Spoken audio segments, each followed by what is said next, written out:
I could show you 1,000 acres of public land with pretty monotonous timber in it. In one corner where it butts up to private, where there's a little bit of diversity and permanent water, that'll be where the turkeys are. You know, they may use all of that 1,000 acres at one time or another, but for the most part, they might spend 70, 80% of their time in 10% of that area based on the habitat.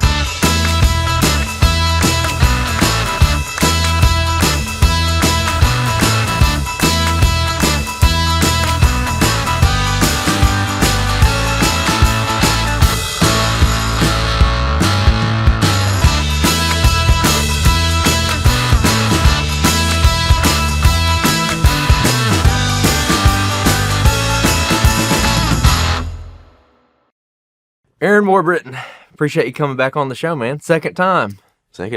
Happy to be here, boys. Y'all have to bear with me because I'm losing my voice a little bit. Hey, man.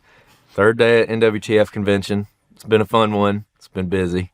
We've all been talking a lot. And I've been walking around. Everybody in here is coughing. I'm like, this ain't good, boys. Yeah, that's typical. We're all going down. This show, we all go down afterwards. I mean, it's rough. You stack that many people in a room in February and you're getting sick if you haven't been already.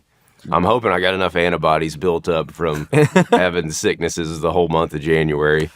I was also wondering, like, you know, so Andrew's got his daughter. I know you got kids too, and it's like kids always seem to get sick for one reason or the other. Oh. So they're always bringing it home. And again, talking about the antibodies, not to get sidetracked here, but it's like maybe you got to build that up before you got here. Oh, yeah. Graham came home the other day, and he was so proud because he was the last one left at the social studies table. And he's like, I'm the last man standing. I said, what's going on? He's like, everybody else is sick, so I'm the only one over there at my social studies table. I said, man. Buddy, you got a heck of an immune system, I guess. Oh, dude, yeah. I'm just now getting over something. Like 2 weeks ago, I woke up my daughter, and as soon as I woke her up, she's like, you know, she's coughing. I'm like, oh, no. Because I know once it hits her, it's going to like supercharge, and it's going to blast me. Yep. Which is what happened. Oh, yeah. But anyways, this is a turkey podcast. Yes, I know. So, Aaron, we had you on in the fall, or really it was in the summer. The episode came out in the fall, talking deer hunting. Awesome episode, had some really great feedback. And it was funny because we were going in with the mindset, hey, we're going to talk deer. And like turkeys just had to come up because it's part of your story, which we're going to get into. But as a returning guest, we got a gift for you. Oh, sweet. Yeah. Y'all didn't have to do that. So, I'll give you this. Oh, nice. A little nice new turkey tote. Leather turkey tote. That's a leather sling. Yeah, so that's our sweet. One of our buddies, John with Cache River Leather. Yeah, he's been making us some of those. So I was like, man, I want to get you one of those. Yeah, I'll use that this spring. Take it out. Heck yeah, man. Thanks, dudes. Yeah, absolutely. Appreciate you coming back on, man. What are you talking about? Thank you. Oh, man, I enjoy doing it. I enjoy talking to you guys. This show's a good place to do it too. It gives me a little reprieve in here and break for a little bit, but I've been coming to this thing since I was a little kid. Oh, really? Yeah. I've been, what am I? I'll be 39 in April. Yep. I think the first one that I came to, I was 14. Okay. I guess not a little kid, teenager. Mm-hmm. Yeah. But dang. I've been almost every one of them since. Just a quick side note. I want to know, because I've only been coming for 9 years, I think now. How has it changed over the years? Like, what have you seen from like a turkey... what turkey hunters are interested in seeing from that perspective versus like what it was when you were a kid coming to a show like this? Oh, that's a good question. I mean, we were kind of just talking about it before you started recording. I think marketing is bigger now and it's faster. Like people are always into whatever is the new thing. I mean, especially now. And they were then, but I mean, now the media side has changed into YouTube and podcasts and, you know, TikTok and social media. So you have influencers here that are kind of that younger generation. And that was much different. When I was a kid, it was all these older guys that, like you were talking about Eddie Salter. Like we would wait in line to talk to Eddie. We would wait in line to talk to Ray I, Preston Pittman, Waddell, all those guys. Waddell still got a huge line out there, you know. But the first time I came here, I was in those lines with a hat, and I've got it signed by David Blanton, Michael Waddell. I think I've got I think I might have Eddie Salter on that one too. But I've got a Team Realtree hat with all those guys' signatures on there. And I waited in line to get it, most of one day. So that has not changed. But there was less people for sure. Back in those days, it was 30, 40,000 a year. And I was so involved in the calling contest that I would spend probably 80% of my time up on the contest floor around those guys. And then I'd go down there and I'd try to get autographs by the guys that I'm watching on TV, or on DVD. But I didn't spend as much time on the show floor. Then I'd walk through there and I'd see a couple things and I'd visit with some of those guys and get my autographs, but then I'd go right back to the contest. So that was my primary reason for being here. That's awesome. Okay. Man, there's something about this show. Like, we'll go to deer expos and everything, and there's a lot of good deer expos, but there's something about just the passion around turkey hunting that is unlike anything else that I've been around. What do you think that is? I mean, well, it's like a cult-like following. Somebody asked me that yesterday. They're like, man, there's a lot of people here, and everybody's like really excited. I'm like, this is your first time here, isn't it? And they're like, yeah. But I love turkey hunting. It seems like everybody else around here does too. It's like, yeah, this is like a cult-like following. Turkey hunting is anyway. And you see the same people coming here every year. So the same people come by our booth and visit for the last 5-6 years, and it's good to catch up with all of them because that's why, it's a big show and there's a lot of people. There might be 100,000 people this year, but it feels smaller because, some of these folks have been coming to this show for 50. many, many days. Yes. Yeah. Many, many years when it was much, much smaller. Yeah. But I mean, when I was a kid, they were still moving it around. So it wasn't only in Nashville at Opryland. It was moving around to other places. But this was always like the place. It's like if NWTF was somewhere else, like if it was in Atlanta or whatever, we'd be like, yeah, we may or may not go. But then when it was in Opryland, we're like, we're going to skip school and go. 100%. That's awesome. So saying on that subject, like just the passion around turkey hunting, what do you love so much about turkey hunting? Like, what just keeps you fired up about it? Oh, man, that's a complex question. There's all kinds of things. I love the interaction. I love the weather in the spring. The birds waking up in the morning is just different than it is in the fall. I mean, I love the cold morning in the fall, crunchy leaves, and hearing a deer coming in walking and maybe hear him softly grunt at 80 yards or whatever. Like, that's really cool. But with turkeys, it's the communication with the bird. That's like the biggest thing for me. I mean, I used to just go with a camera and just video them and just get up underneath the roost at the state park where you can't hunt them. And I would just call them in and video them with my cousin way before season. They start gobbling in Missouri when the weather gets nice in mid to late March. So we're still a month out from our season. But, I mean, we're out there every day then. So, I mean, that's part of it. I'd say that's the main reason. And for whatever reason, when I was a kid, like I told y'all on the last podcast, my dad did not know how to kill these things. Like, we knew how to deer hunt, but we didn't knew nothing about turkey hunting. So I was like learning as I went and teaching my dad. Like, he didn't teach me much other than just took me and said, we got to figure this out, son. So I kind of have always wore that as a badge of honor. I kind of came up and wasn't given anything when I started. So I had to figure all this out. And it wasn't just me. I mean, I learned a lot from my uncles and my cousins and stuff. But it was it was really cool being able to piece those puzzle pieces together over the years and finally have success. So I guess the challenge of turkey hunting is what really hooked me at first, because they whipped us for several years. And I went deer hunting and it wasn't the same. Like, we deer hunted and it was fun, and I killed a deer and that was great.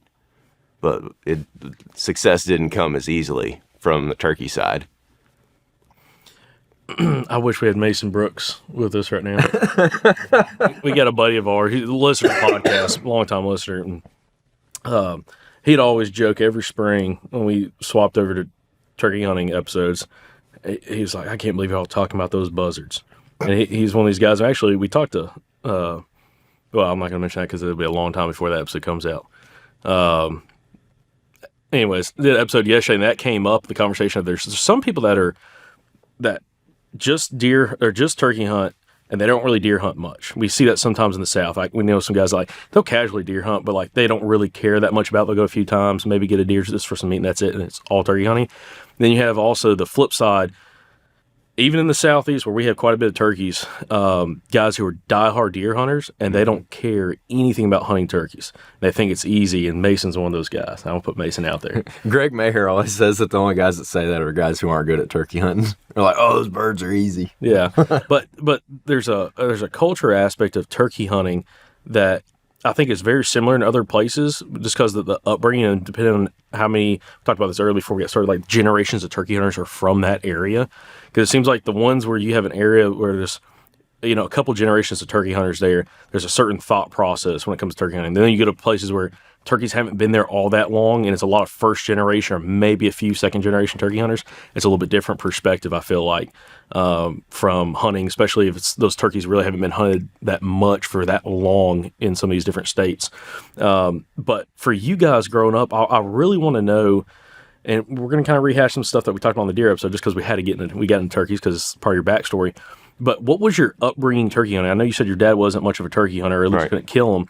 But like when it comes to like other family members, like what did turkey season mean for you guys growing up and trying to put the pieces together there? Well, you brought up the culture, excuse me, and the heritage of turkey hunting. In Missouri, we kind of had a long history of that. When I moved up to Iowa, it's like people up there are like, oh, these things are easy, whatever. Not everybody, but to your point, Andrew, it was like it's different up there. Yeah. People don't take it as seriously. I'm like, boys, I'm from Missouri. Like, we take it very seriously down there. There's a lot of people that do. So I wouldn't say it's necessarily on the level as some places in the Southeast, because people in Missouri, most of them are crossover hunters. They hunt turkeys and deer, and then occasionally ducks and small game and stuff. But it still is a very big deal. In the Ozark Mountains, that was one of the original places where they were in South Central Missouri. But growing up, my dad didn't know nothing, but his buddies, the McMorris family, they hunted them. My Uncle Ray hunted them, and my Uncle David, all his brothers. I mean, everybody but my dad basically turkey hunted. And I grew up on Mark Twain Lake, which is a Corps of Engineer lake that was built back I think it was built in the 70s, right before I was born. And when the Corps bought that land or whatever and started building that lake out, they made it all public hunting land.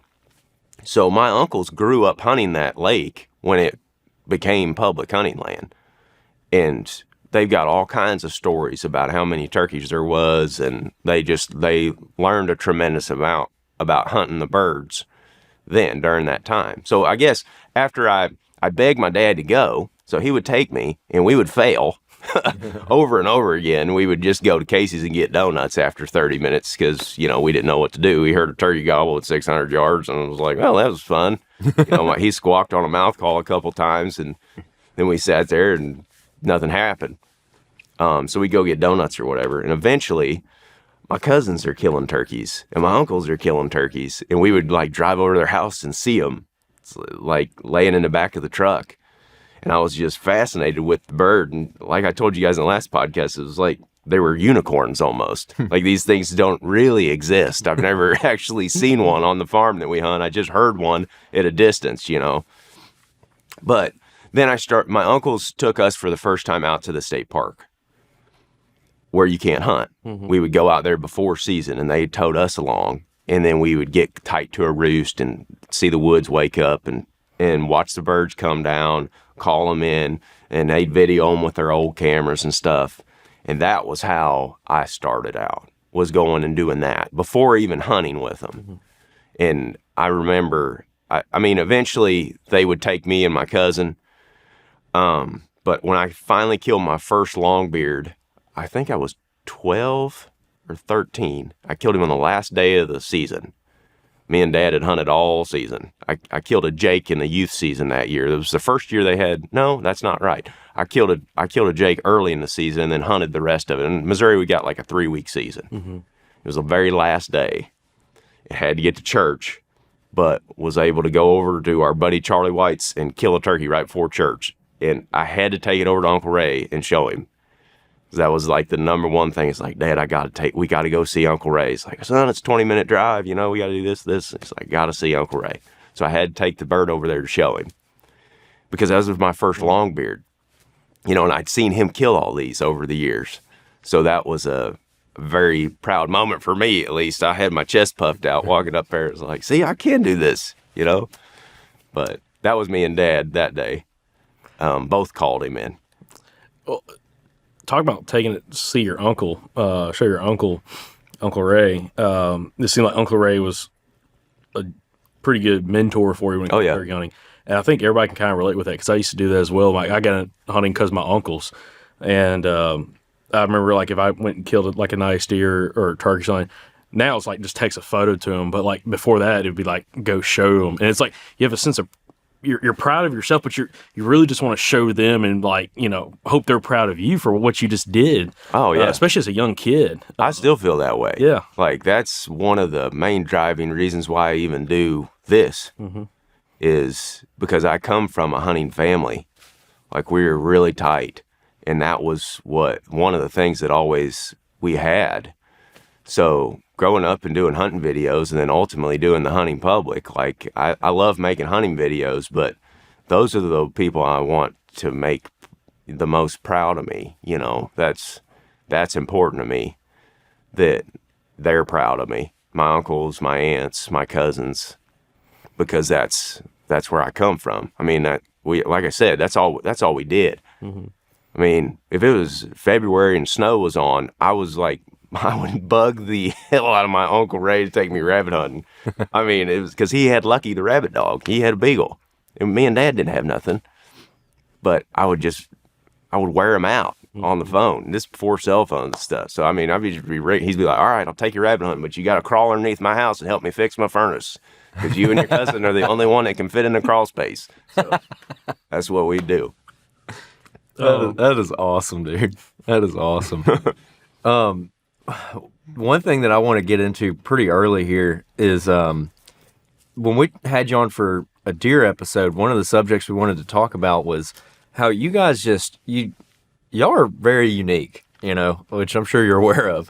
Y'all travel so much and you hunt so many different areas. And also, by the way, we typically don't interview like younger guys for turkey episodes. We always joke that like we want them to be on AARP if we're going to interview them. Like we want them like 60, 65 plus. That makes me feel good that y'all still consider me young. I'm going to be 40 pretty soon. I was complaining last night my back hurt and everybody was calling me old. There's only a couple guys that we'll have on that's under 60, and you're one of them. But in all honesty, like, we've had conversations about that with people over the week, but we talked to a guy yesterday who was recommending the guy. We're like, how old is he? He's like, he's like 42. I'm like, I don't know, man. Maybe I'd have to talk to him for a while and kind of get to know him. But anyways, y'all just have such an interesting perspective, and you're a really good contrast, I think, to a lot of the old timers that we have on, because a lot of those guys, they may be used to travel, but a lot of them are big on learning one area, learning your block of woods, like your public land, your hunting club, whatever it is, and just knowing your turkeys on that place. And that's a really good way to be successful. But there's a lot of people that also like to travel or bounce around or whatever, and you guys are really good at that. And so that's one thing I wanted to talk about. And I wasn't able to like peek in there and catch any of it, but y'all did a seminar with NWTF this week, and it was called like "Not All Public Lands Are Created Equal" or something like that. I think you might have eavesdropped on it a little bit. But getting into that, I want to talk about how you were able to just go onto a property and just read the situation and find success. Like, maybe you've only got a couple days or you got a week or whatever, but it's a place you've never been. Like, you haven't scouted it, you don't know anything about it. Maybe you've talked to some people about it, but I want to get into that. So what was the gist of y'all's seminar that y'all did yesterday? Basically talking about how habitat and pressure and how dynamic those two factors can change from one area to the next. It doesn't even necessarily have to be public. It could be private too. It's to a turkey, those are the two things that impact it the most, I think, are habitat and pressure. You know, if you have good habitat on a given area, whether it's public or private, you're probably going to have turkeys to some degree, as long as it's good turkey habitat. But the other thing that is a major factor is pressure. And we talked about access and how to read people and stuff, and how you can look at a public area and basically design where the pressure is going to be coming from. I mean, people do that all the time with deer too, but it's the same principle with turkeys. And it severely impacts turkeys. There's even science that has come out just in the last few years from, Whiteman, Chamberlain, those guys, that talks more in depth about it. And I don't want to step out of my bounds and say something that sounds scientific and may not be totally true. So go reference those guys, because they're the ones with the actual data. But it was eye-opening to read a lot of that and to see that our impact has sometimes a very negative impact on the birds. And understanding what that is can be helpful to you as a turkey hunter, whether you're hunting public or private. So that was kind of the gist of the whole conversation. But going to new properties is one of my favorite things to do. I just love trying to figure them out. The farm we were talking about. Me and Dad, when I was a kid, we didn't know what to do on the farm. But after 10 or 12 years, we figured out how to kill them. And now every year I can take you up there to a 30-yard by 30-yard square, and on opening morning of turkey season, and we probably got an 80% chance of killing a bird in that square. I mean, we kill one in that one spot every year. I mean, sometimes more than one right there. But that took a decade or more to figure out. But now that we know that, it's like, what else can we do with our turkey hunting on this farm? I mean, we could go and try to hunt them over here, but we're just going to end up right here on this ridge at 9 o'clock because this is where they want to be. So I like going to new areas and trying to figure out where that X is. And the X is always moving, especially on public land where they're getting pressure that you can't predict in some cases. So that's one of the driving forces for me. It doesn't necessarily have to be another state. I like just going and grabbing a piece of public land, an hour from my house that I've never been on before, and going over there and trying to figure out where they're at and how they're using it and how to kill them in that spot. And then if I get one there, I may go 4 hours the other direction and see if I can get one down there. I'm fascinated by new areas. And that's the good thing with being able to hunt public land, is I'll never get to all of it. I'll never touch it all with my boots, but I want to hunt them in all different kinds of environments. A lot of people come up and are like, where's the best place to go? Where's the most turkeys? It's like, well, I mean, that's a good thing to know if you're going out there and you're just trying to kill a turkey. But I learned just as much going to the places that are very difficult to hunt, where there's not very many. Like Louisiana, we hunted down there. That's wild. I mean, that is a wild place to hunt turkeys. Arkansas's got a lot better in the last few years with birds, but some of these places that we've hunted, there's not a ton of them. And they're still a turkey, but they're more difficult to kill because of the terrain that they live in and the numbers. You know that one shirt that you wear way too often because it just works for everything? That's what Poncho Outdoors has nailed, and that's why I've been wearing this shirt all the time. I've been wearing this denim shirt from Poncho nonstop since I got it. The first thing I noticed when I got it out of the box was how soft it was, just immediately broken in right out of the box. It's got a little bit of stretch to it, moves with you really well, and it's great whether I'm sitting at the house working or if I'm out in the field running my dogs, which I just got done doing. One other detail I just love about this thing is it's got this little sunglasses cloth built right into the shirt. So I can always keep my sunglasses clean. And one thing that's really different about Poncho is that they really care about making their shirts your go-to. Poncho stands by every shirt. They've got free shipping, free returns, and even exchanges at any time, which means that they'll make it right if whatever shirt you order is not your favorite, even months later. So if you're looking for a super comfortable shirt that can do it all, check out Poncho Outdoors and head on over to ponchooutdoors.com/outdoorsman and you'll get $10 off plus that free shipping. That's PONCHO outdoors.com/outdoorsman. And when they ask how you heard about them, let them know the Southern Outdoorsman sent you. All right, one feature you need to be using this spring is compass mode on onX Hunt, on your onX Hunt app. Basically what compass mode is when you click on it, it orients your map to whatever direction you're facing and it lays a line straight down the middle of that map with marked yardages. So what that allows you to do is when you hear a bird gobbling off in the distance, you can turn on compass mode, face the bird, and then it's going to lay a line straight towards where that bird is at, and then you can make an estimate of where you think he is. The way that I like to use it, it's been very helpful for me in pinpointing exactly where a gobbler is probably at. So for instance, if I had one gobbling way back here behind me on these ridges, I could turn, orient, and say, okay, at 450 yards, there's a nice ridge point poking out above like a hub or something. That's probably where that turkey is at. So I can drop a pin on his location, and then I've got a pretty good idea of exactly where he is. So then I can read my map and I can look, hey, do I need to go get up above him? Do I need to come straight at him? Do I need to just stay right here? Whatever the case may be. So it's a very, very useful tool. I encourage you to try it this spring. It's been really nice for us. And hey, if you want a discount on your onX Elite membership, use the promo code SOUTHERN at onxhunt.com and it's going to get you a 20% discount. Again, that's promo code SOUTHERN. Y'all make sure you use that code because it helps the show out. Know where you stand with onX Hunt. So when it comes to packing your gear into the woods, there's really one thing that matters the most to me, and that is being able to have everything very secure and within the footprint of your torso, essentially, which means that I don't want anything sticking out from either side. I don't want anything sticking up above my back.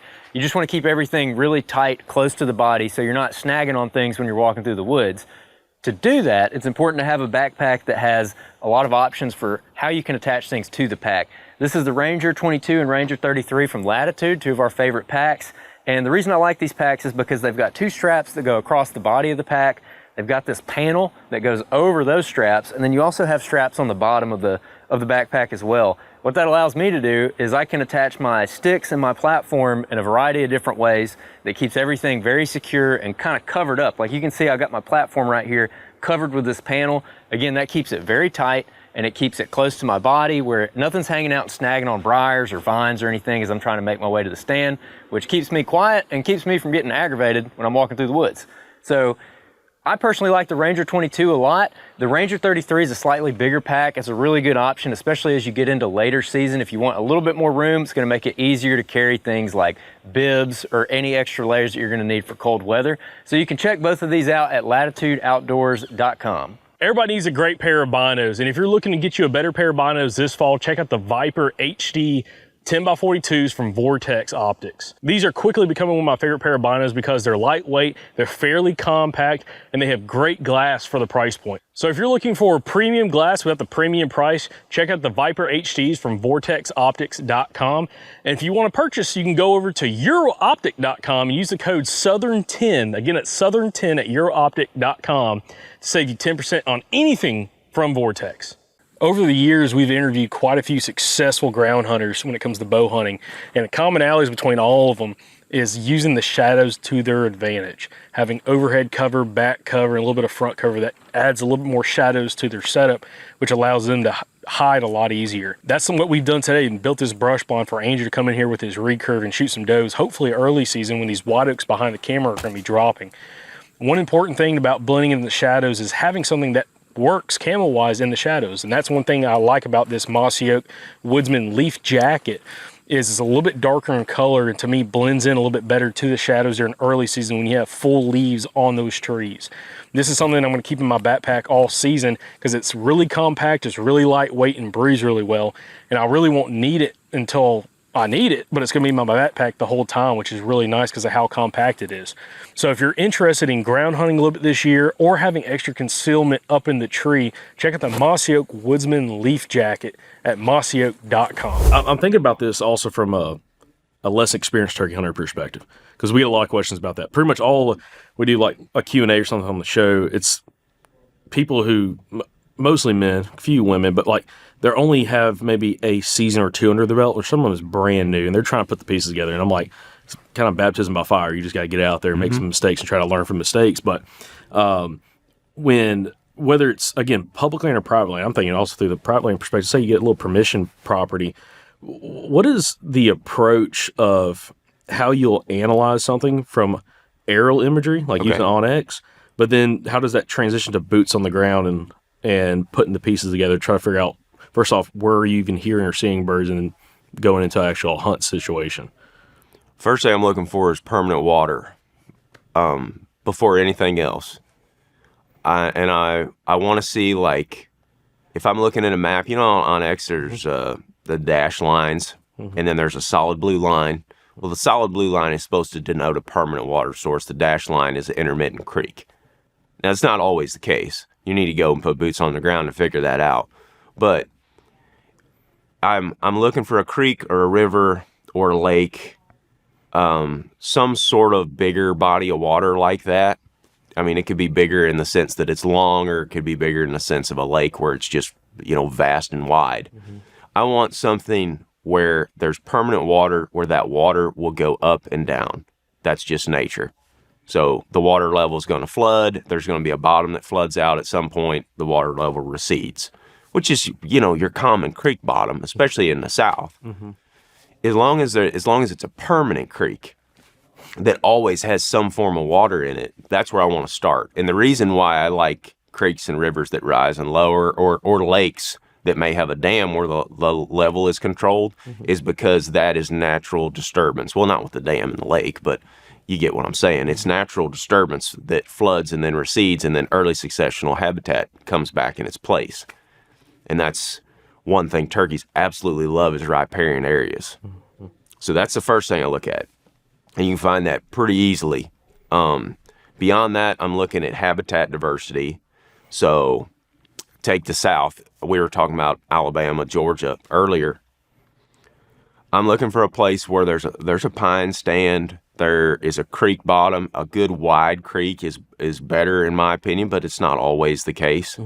Hardwoods that butt up against it, but then an opening of some kind. It could be a roadbed, and the wider the roadbed, the better. It could be a clear cut, a fresh one. If it's 2 or 3 years old, that's different.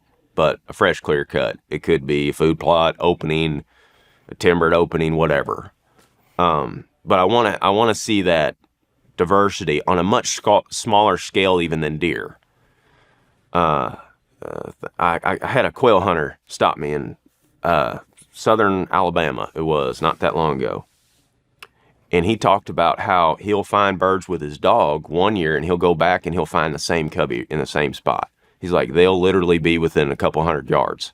And he said it's because of the habitat that is available to them. They find that spot where they have everything they need, and they live there. And I'm like, that's what a turkey does too, on a slightly bigger scale. But it's not much bigger. I could show you 1,000 acres of public land with pretty monotonous timber in it. In one corner where it butts up to private, where there's a little bit of diversity and permanent water, that'll be where the turkeys are. They may use all of that 1,000 acres at one time or another, but for the most part, they might spend 70, 80% of their time in 10% of that area based on the habitat. And that's all in the diversity of things. So you can see that from a map. There's all kinds of tools on OnX that you can use to see that. And I can go into more detail on that if you want. But those are the first two things, the big things that I'm looking at. And then after that, I'm looking at access and pressure and where I think that's going to be coming from. That's where I was about to go, is the pressure. So reading a map, how do you gauge pressure? Is it just how accessible an area might be? Yeah. Or do you do anything like, is it close to a big metro area or anything like that? Yeah, and I would prefer to stay away from a big metro area, but I don't want people to take that as like a rule. Because we've had great hunts just right outside of big cities. Like, it's on just overlooked stuff. So it can still be good anywhere. The main factor that you just said is like, where's that access at? And how good is the access to the area?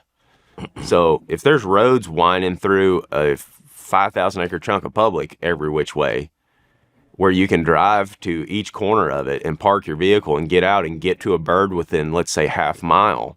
I'm not as interested in that.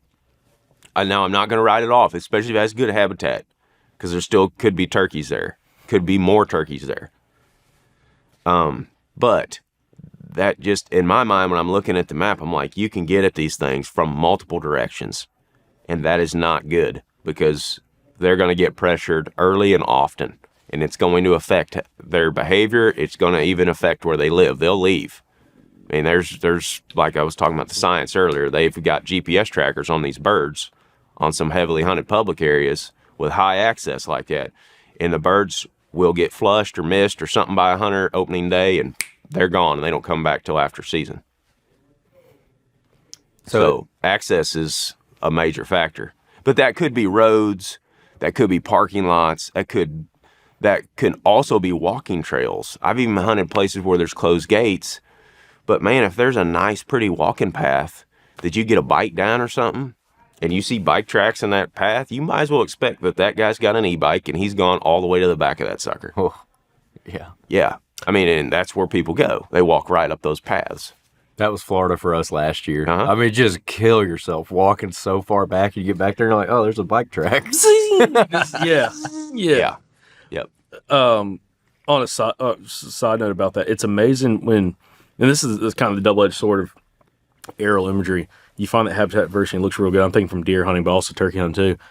And you get so excited, but it's like when you look at a block, it's like there's one area that catches your attention. And you got to realize if anybody else knows what they're doing, or at least look for habitat diversity, they're going to the same thing. Had a situation where I killed a deer back, this is deer hunting, early January. I went back in there 2.5 weeks later, kind of recheck out the spot. There was no sign of people. Started finding boot tracks. Mm-hmm. And this dude walked, I was blown away how far, and literally came into the exact same spot. Mm-hmm. And the tree I was going to climb, there was a cell camera right next to it. And then you could see where he skinned up a tree right adjacent to it and going up. But that's the double-edged sword of looking for that habitat diversity, because everybody's looking for the same thing. But now, do you pay more attention to, because I'm thinking about this from a guy in a hunting club, a lease, permission property, has his own private farm, or public land. Would you want to see an abundance of options of all that diversity in water sources? That's just going to have you higher odds of maybe trying to get away from people? Or would you think that would also maybe attract more people because of all the habitat diversity, maybe better bird numbers are there, is a little more well-known versus one of those spots that there's only one or two of those little spots that looks really good. And there might not be as many birds there, but you might have a little less pressure going to one of those locations. Both. It depends. Mm-hmm. Because the second example that you just mentioned, you might be able to get on a bird with less company, where you got more options and in my eyes, a better chance of killing him. Mm-hmm. Because you can work him more. Like, you might be able to work that turkey for 2 or 3 days, before somebody comes in there and bumps him out or whatever. So I like that, but here's the double-edged sword with turkeys. In order to disturb the habitat, these managers got to be able to get in there and do work. So they got to have roads to access it with equipment. They got to have fire breaks. All these things are man-made ways of creating diversity in our habitat to keep turkeys there that we did not have 1,000 years ago. Nature took care of all of that, with bison and fire and flooding and everything. But now that's just the world we live in. But when you see a fire break, you're going to see boot tracks down it. So the more great habitat you create, the more turkeys you make, but the better the access is. So there's the rub. Is, yes, you do have more turkeys, but you have more access. So you're going to have to get creative to kill those birds. Mm. And the birds that stay there in those areas start changing their behavior. And that's when you're dealing with turkeys that gobble one time on the limb and do not gobble again until 2 p.m. after the season closes at 1. And if the season's open all day, they may not gobble again all day. They may not gobble again until they're on the limb again that night. And they may gobble one time. We hunted a turkey in Mississippi one time that gobbled 3 times on the roost, and we hunted him all day and we killed him like 10 minutes before the end of legal that evening. I mean, me and Zach were out there with food and water. Like, we went back to the truck real quick, grabbed a granola bar, went right back in. We hunted him all day, and we were with him in the flock of hens, I'd say most of the day, because we could hear him either scratching or, yelping a little bit. We'd hear him drumming occasionally. So we were with the flock. He did not gobble for, I mean, it had to have been 12 hours straight. And he didn't move that far. He just floated around in a little creek bottom. But then them hens flew up before him, and he gobbled 15 times in his last 5 minutes alive and died. But it's like, think about that. How difficult that turkey is to kill, because he's not announcing his presence to nobody. Because if he does, him and his flock of hens are getting bumped out of there. Like, he's changed his behavior because of pressure. That was second week of Mississippi season in the middle of an area like we were just talking about, where you got access from all sides. Like, that bird's getting hunted every day. So we kind of revert back to kind of the question, kind of on the aerial imagery, Onyx, looking for the habitat diversity, year-round water, starting from there. What is a boots-on-the-ground approach? Like, from scouting, hunting? Like, again, I'm thinking it's in season. Like, we're not talking preseason scouting, but if you're getting out there, what exactly are you looking, listening for? How are you approaching certain areas to give you the best opportunity to find a bird in one of those spots? I'm using my ears as much as possible. So, and boots. It depends on the conditions of the day. If it's windy and it just rained the last couple days, and I can get on a logging road, or I can get in a sandy creek bed or something like that, where things got washed out, I'll walk those areas, quietly as I can. And I'm looking for boot tracks and turkey sign. Looking for turkey tracks that might have been left since that rain. I'm looking for boot tracks that might be old or that were left since that rain, because then I'm going to have the most recent information. So I love a good hard rain and being able to go and scout the following day. But you got to scout in areas that are going to hold sign. You can't, if you go to a rocky ridge top, with this covering leaves, you're not going to be able to see. You might be able to see where there's some fresh scratching, but you ain't going to cut fresh tracks. You're not going to cut. I mean, I guess you could cut some fresh tracks in a pile of fresh scratching. I've done that a few times, but overall, I want soft soil where I can see stuff. If it's not windy, or say it's in the early morning or late evening, I'm using my ears. So I might, and I want to be as efficient with that as possible. So either getting to a high point, or using the truck, traveling the roads. When a turkey's in the roost and he's gobbling, you're going to be able to hear him a lot farther than you are when he's on the ground. And you can use topography to your advantage to hear him as well. I will oftentimes stop in a spot that nobody is stopping to listen for turkeys, because it's, it might be out off the side of a major highway or something. I'll try to get there to that spot on a Sunday morning when that traffic is light, and park off the side of the road in an area where I can hear. A lot of people don't take into account that sound is affected by the topography and the habitat. So if it's flat and it's swampy and it's humid and the timber's thick with leaves and everything else, it's later in the season, and a turkey's on the ground in there, that gobble of his is not going to travel very far. And the further south you go, the smaller the birds get. I guess they're not as loud as they are further north. I don't know if that's a reason or not, but I take into account, we could stay on the subject of sound forever in analyzing that, because I am always thinking about that. Like, when you run a call in a situation trying to strike a turkey, or you owl hoot or whatever, if you don't hear that sound bounce back and echo back to you, then it's not traveling very far. I mean, I have coyote howled my lungs out, and I have not heard it echo back. And I bet you, if you put a guy down in the woods 400 or 500 yards away from me, he couldn't hear me, because that sound isn't getting there. Well, if the sound don't get to the turkey, he's not going to gobble. And the same is true from his perspective. That sound's got to be able to travel to you in order for you to hear him. So I'm always looking for that echo. I want to hear that. I want to hear that glass call when I pop those cuts on that glass call, or I really apply hard pressure on that striker to get that loud high note in the yelp. I want to hear that bounce off of that ridge. And it might be 0.8 of a mile away, but if I can hear that call bouncing off of that ridge, I know I can probably hear him when he gobbles back. So I'm looking for areas like that. Or in the south, if you get a fresh clear cut with a creek bottom on the back, and it's 6/7 of a mile to that creek bottom. Well, if I get high enough up above that fresh clear cut where I can send that sound down into that creek bottom, I could probably hear one rattle down in there. If all that timber's still there before the clear cut, you ain't gonna hear him in there from that spot. You're gonna have to get creative and get around and get deeper in that bottom. So understanding how sound travels and the distance that it travels in the different environments that it's in, that has killed a lot of turkeys for us. Just knowing like where we need to, it's hard to do without getting a lot of experience doing it, but just knowing where you need to be in order to strike him, in order to hear him. Because that's the whole point of your question is like, how do you find the birds? I mean, that's one of the number one ways we find them is we hear them, but we're hearing them from very weird places sometimes, not from a parking lot. Yeah. If you hear them from a parking lot, everybody else does.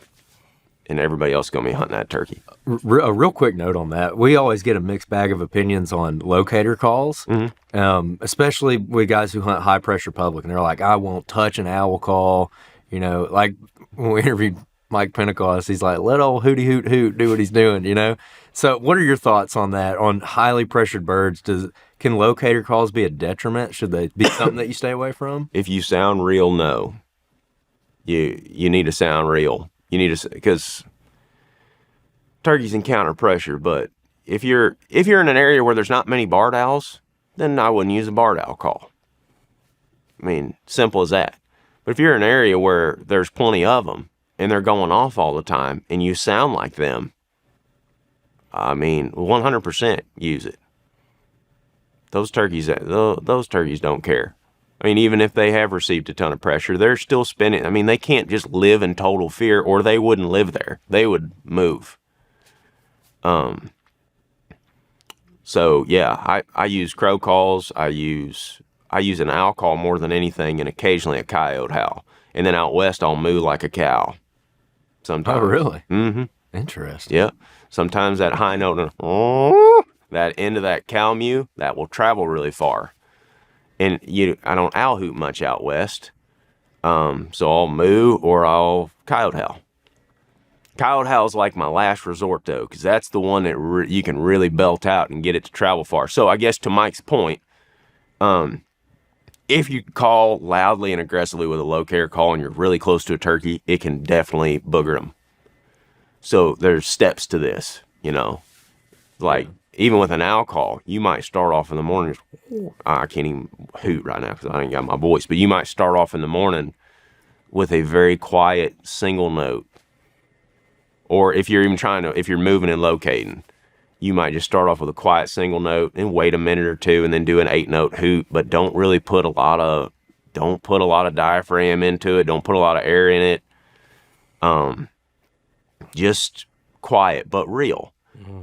Think about the sound and how far does the sound travel? Like go out to the woods. I mean, I wish more people did this. If you go out to the woods with your buddies and you run through every call that you have and you put your buddy at 100, you put your buddy at 300, 400, just have them record you with their phone and then listen back to what you sound like at those distances. You're going to learn so much about your calling capabilities in these different environments. I mean, and getting back to the owl call, as you work your way up, you're covering, with that first call, you're covering 100 yards. The second call, you're covering 300. And then the next call, when I scream, do that owl screech thing that we do, and the hoot afterwards, that one's going 600 or 700 through there. And then if I don't get anything, and then I'm on the glass, and I'm trying to get 1,000 yards. And if I don't get anything with that, then I'm switching to the coyote howl, and I'm trying to make everything in the woods hear me for a mile. But it's a process that builds to that. Right. Yeah, that's a subject I really would like to get into because just with me personally, I've killed a couple birds just like walking and trying to strike one. But usually when I end up killing a turkey, it's like I kind of know they're in the area and I slow way down and I end up getting one. But striking birds is something I want to get better at. It's probably just fresh on my mind because I got my butt whooped last year in the turkey woods. So, like with the glass call, for instance, what are you trying to do to strike a bird? Like, are you just always trying to be just as loud as possible on like a crystal or a glass, or do you do the same thing with your actual turkey calls where you're working it up slowly in an area? Same thing in general, but it kind of depends on the situation. If I'm in an area where, like you said, you kind of know if you're in an area where you're going to kill one, I'd say 90% of the time. Occasionally you get surprised. But if I'm on a logging road and there's boot tracks all over it, in its second week of season, I'm probably not going to kill one on that logging road unless it's a rainy day or something and they're out there. So working that road, I may be popping that thing pretty loud the whole way down through there. Because all I'm trying to do is locate him. Once he gobbles, then I'm going to change my strategy completely. I may not call again for a long time until I get in position. In that instance, I'm not going through the progression. I'm trying to cover as much ground with my feet in or the truck or whatever it is that I'm in, and with that sound as possible. I'm just trying to get a bite is all. So I'm just casting all around the boat, as far as I can. But if I'm working through an area, to your point, where I suspect there's possibly turkeys, I'm down in the woods and, I've got that bird dog feeling that's like, ooh, shoot. Then I'm working that process. I'm not on that crystal. I'm on a mouth call, and it's pretty light to start, and it's slowly working it up. Because I want him to hear me in that situation, but I don't want to blow his hat off. I want to sound like a real turkey that is just cruising up through there. Okay. So that's to strike one now. It's totally different if there's one in there that's gobbling already. Right. So let's say you're just walking around in the morning, like kind of paint a scenario, and you strike one and it's like 8:00 or something, and he's pretty far away. And like I call it sometimes, like on those crystal calls, like when I'll strike one like that, I'll be like, man, I feel like I had to just reach down his throat and pull that gobble out. Yeah. Like he didn't want to gobble. It's like he almost did it accidentally. So how do you read that situation and what's your next move typically? I know it's always different, but like generally, what's your thought process there? How good of a pin did I get on him? It's the first thing. So, I mean, you know how it is. If you're calling and one gobbles back behind you at 6:00, it's like you're facing this way, your ears are this way. You know it's behind you. And if he's 700 to 800 yards away, you don't know exactly where he is. You caught the end of a gobble or whatever. In that situation, I need to get a little bit closer and get a better pinpoint on him. So I got to get him to go again. Or I've got to turn around and get everybody's attention focused on this general area. Everybody spread out. No fumbling around. I even get paranoid about my breath. So it's like deep breath, exhale slowly, just so you can hear as good as possible and as far as possible. Because that's what I'm after, is I want to pinpoint him. If he gobbles and he's 300 yards and I get a good pin on him, then I'm thinking like, okay, where's he at? Is he possibly coming? Could he come to this spot? And where do I need to get? Sometimes where do I need to get is at this tree 10 yards away. Sometimes it's like 3/4 of a mile later, all the way around him, an hour and a half later, and I'm on the ridge above the creek bottom where he gobbled. It just kind of depends on what my knowledge of the area is and where he's at. If I'm standing in a parking lot and he gobbled and there's boot tracks everywhere, no turkey tracks, I'm like, well, he's probably not coming up here. He might, because he just heard me, but he's probably not. So I heard him. I got a good pin on him. Now I'm going to try to figure out how to get really tight. Okay. And this goes back to one of the reasons that that I want to interview you on this subject, is because you guys, even though you're younger, you guys do a really good job of just incorporating woodsmanship into your videos. And like, y'all are woodsmen, like y'all really are. And I appreciate that about you guys. And it takes woodsmanship to go into a situation like that and know what to do and like read the situation like you're talking about. So speaking about areas that you're not familiar with in particular, when you hear that gobble and you're like, okay, I need to go set up, I need to figure out where I need to go. What are you looking at? Like, I'm assuming you're probably whipping out your phone and looking at Onyx a lot of times. So what are you looking at on the map to be like, okay, I need to get to right here, because he'd probably go over there as opposed to where I'm standing right now? I'm looking at terrain. So I've got, the hybrid or the topo feature on there almost all the time. I'm constantly looking at terrain and what I'm afforded to get to him. he just heard me call from this spot right here. So if he's coming, he's focused on this spot. So I either need to make a setup right here, right now, or I need to get the heck away from this dang spot because he's focused on this. So a lot of times what we're doing is we're bailing off one direction or another, and we're getting in the woods with him, but we're coming at him from a different place than where we just called. And we're trying to use terrain and vegetation as best as we can. I'm not always trying to get as close as possible. I mean, if I get in the woods and I've never been there, and I say he's at the head of a hardwood drain, and there's a few little secondary knobs right around the edge of that drain. Well, I'm gonna cut down one of the backside of one of those little ridges, get as tight to that drain as I can. But you got to be careful because those knobs will play out before it hits the drain, and everything gets flat. And because he's probably sitting at the top of it where you can see all the way down that sucker. So you got to be careful that you don't booger him. But and as I'm going, I'm looking for turkey sign. If I catch a little bit of fresh scratching here and there, and he's still 300 yards away, but he's starting to pick up gobbling, I may just anchor right there and try him for an hour. It depends. There's a bunch of other factors, very situational. But I'm not always trying to get as close as possible. But I'm definitely trying to get in a place where, in my mind, he would expect there to be another turkey. So if I find turkey sign, I'm like, well, he's probably heard a turkey, a real turkey call from right here. Mm-hmm. So if he hears that sound from right here, that's a natural thing to him. And calling from the right spot is way more important than what calls you're using or what you sound like or what you're even saying. It's like if you can sound remotely like a turkey and you call from the right spot and he believes that you're a turkey, then you're in the game. Yeah. That makes perfect sense. And you brought up something too that's I feel like a really good subject to talk about, and that is like if he's in that hardwood drain, you're like, oh, he's probably right here and he's probably looking down. Can you talk a little bit about how gobblers like to position themselves in the woods, like kind of like what a gobbler does throughout his day and like understanding that? Yeah. For example, if it's a high pressure, pretty day, and say it's earlier on in the season before a lot of the hens have went to nest, turkeys a lot of times will go to a high point where they can gobble off in both directions. I'm sure y'all have seen a gobbler do that, where people call it a strut zone a lot of times, whatever.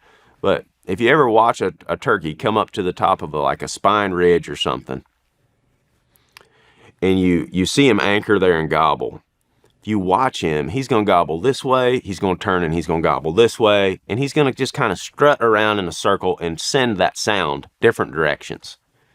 And I think, this is just my opinion, I think they're doing that for a reason. I think they go to that spot and they cast that sound, and a lot of times they wait for a perfect situation to do that. Like they'll go up there I've hunted turkeys in hills like that where it was cloudy, rainy, windy for like 4 or 5 days. And then all of a sudden we get a bluebird day, boom, you got 2 or 3 birds up at, a high point at 8 a.m. that are screaming. They may not be there for very long, but I think they're doing that on purpose to get that sound to travel, to get the attention of a hen. On a windy day, though, different scenario. They may go to an open hardwood creek bottom like what we were just talking about, and they may anchor themselves in a spot where they can see down through that bottom. And also, the wind isn't blowing. You're not getting all that wind noise down there. Their sound can travel further. They can communicate with each other more effectively in that situation. That's not always the case. I mean, none of this fits in a box. Mm-hmm. Right. But I've definitely seen that type of behavior out of them multiple times. The high point thing doesn't just matter for like big hills and mountains. It's even in very subtle terrain. You'll see them in flat creek bottoms. Just get up on like a 2-foot ridge and strut and gobble there.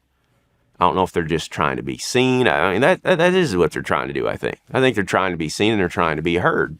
Mm-hmm. And whenever birds break out into their leks or whatever, out of their winter flocks, you'll notice that the gobblers get like a certain distance away from each other. on average. It's like you might find 10 gobblers and 20 hens and a bunch of jakes in one little drainage in January. Well, you go back there in April, in the middle of the breeding season, you're going to hear one over here on this ridge. There'll be one over here on this ridge, and you'll barely hear one over here in this creek bottom. That's what they're designed to do, so that they, as a species, can cover as much ground, and attract those hens. That's what I think is going on. Now, I mean, you should ask a scientist to clarify all this, so don't quote me on all that. I mean, that's just what I believe is going on.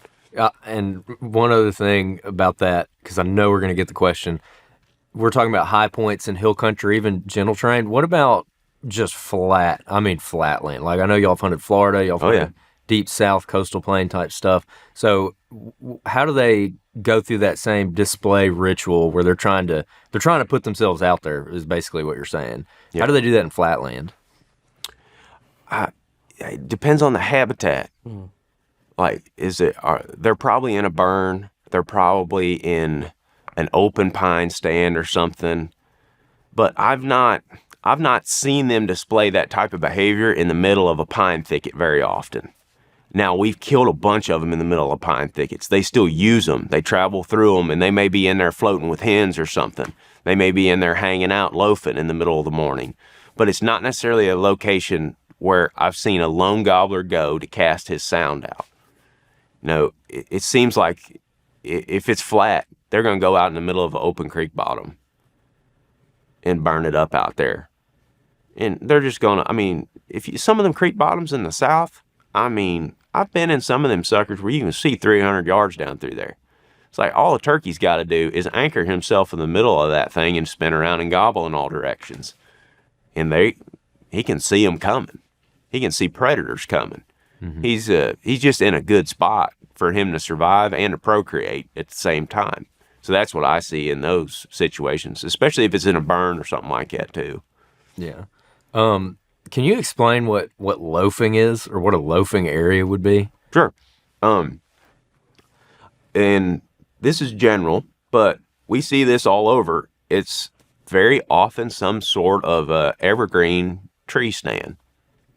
Not tree stand as in deer hunting, but a stand of evergreen trees. Thermal cover, pine trees, cedar trees, stuff like that. That's what I always think about when I think of loafing areas. It's someplace in the shade, probably close to their other usable habitat. People see a wide open, pretty oak creek bottom, and they think, man, that's turkey habitat. That's true, but they may not be in that bottom all day. When that sun gets high, they're going to go up and loaf in the edge of a pine thicket, or the edge of a pine stand, open pine stand, or a cedar thicket. Like if you go out to Nebraska or any of them places up in the Midwest, we see them loaf up in cedar thickets all the time. As long, I use the term thicket within reason. If it's grown up like crazy, where the only thing getting through there is rabbits, no, they're not going to be in there. But if you get up in that thermal cover, there's way more shade. A lot of times as those trees mature, there's more open, like, especially at a turkey's level, there's more open terrain underneath of there. And they'll get in there in that shade, and they'll just hang out and scratch with a group of hens for a few hours in the middle of the day. I've even seen them lay down in there for an hour or two. That's what I'm thinking of with as far as loafing areas goes. Always some sort of pine tree or cedar tree stand. It could just be like if you're looking at Onyx and you see a ridge that's full of oaks, but then in the very middle strip of the ridge, it's green because it's pine trees running down it that were planted by whoever. They may go and loaf underneath those pines for a few hours in mid-morning, mid-afternoon. Okay. That was going to be my next question. Is there a certain time of day where you're like, all right, it's not happening down in the bottoms, maybe we should move over and start finding some of those loafing areas? Is that like a 9 a.m. kind of thing? Yeah, I'd say mid-morning, midday, anytime, mid-afternoon. It's just that 9 to 3 period where they could be up in there. Gobblers will also cruise back through a roost area too mid-morning. Like I said, this doesn't fit in a box necessarily, but one thing I have noticed is those turkeys put themselves in areas where there's habitat diversity, and a lot of times they use all parts of that habitat in one day. And it's just being able to figure out what they prefer in that situation.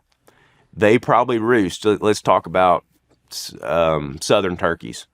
They probably roost near that creek in that hardwood creek bottom because there's big trees there. Not necessarily. They could be up on a pine ridge where there's, big longleaf pine trees that are old, that they got good roost limbs and everything for them. But often, especially early in the season, they'll be along that creek in those bigger trees. And they'll pitch down and they'll spend the first few hours in the morning loafing around that creek.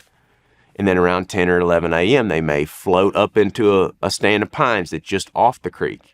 They may not go very deep into them, a couple hundred yards. And then here they come back down at 2 or 3 in the afternoon, pecking on acorns or whatever else is in that creek bottom, fresh green stuff that's coming up. And they may cruise down through there. And then in the evening, right before roost, here they come pecking down through there to go pitch up in those big trees along the creek. They just float around their habitat. In regards to that, I have input, but I don't want to give it right now, but I want to get your thoughts on it. Talking specifically eastern turkeys, subspecies eastern turkeys, big wood setting.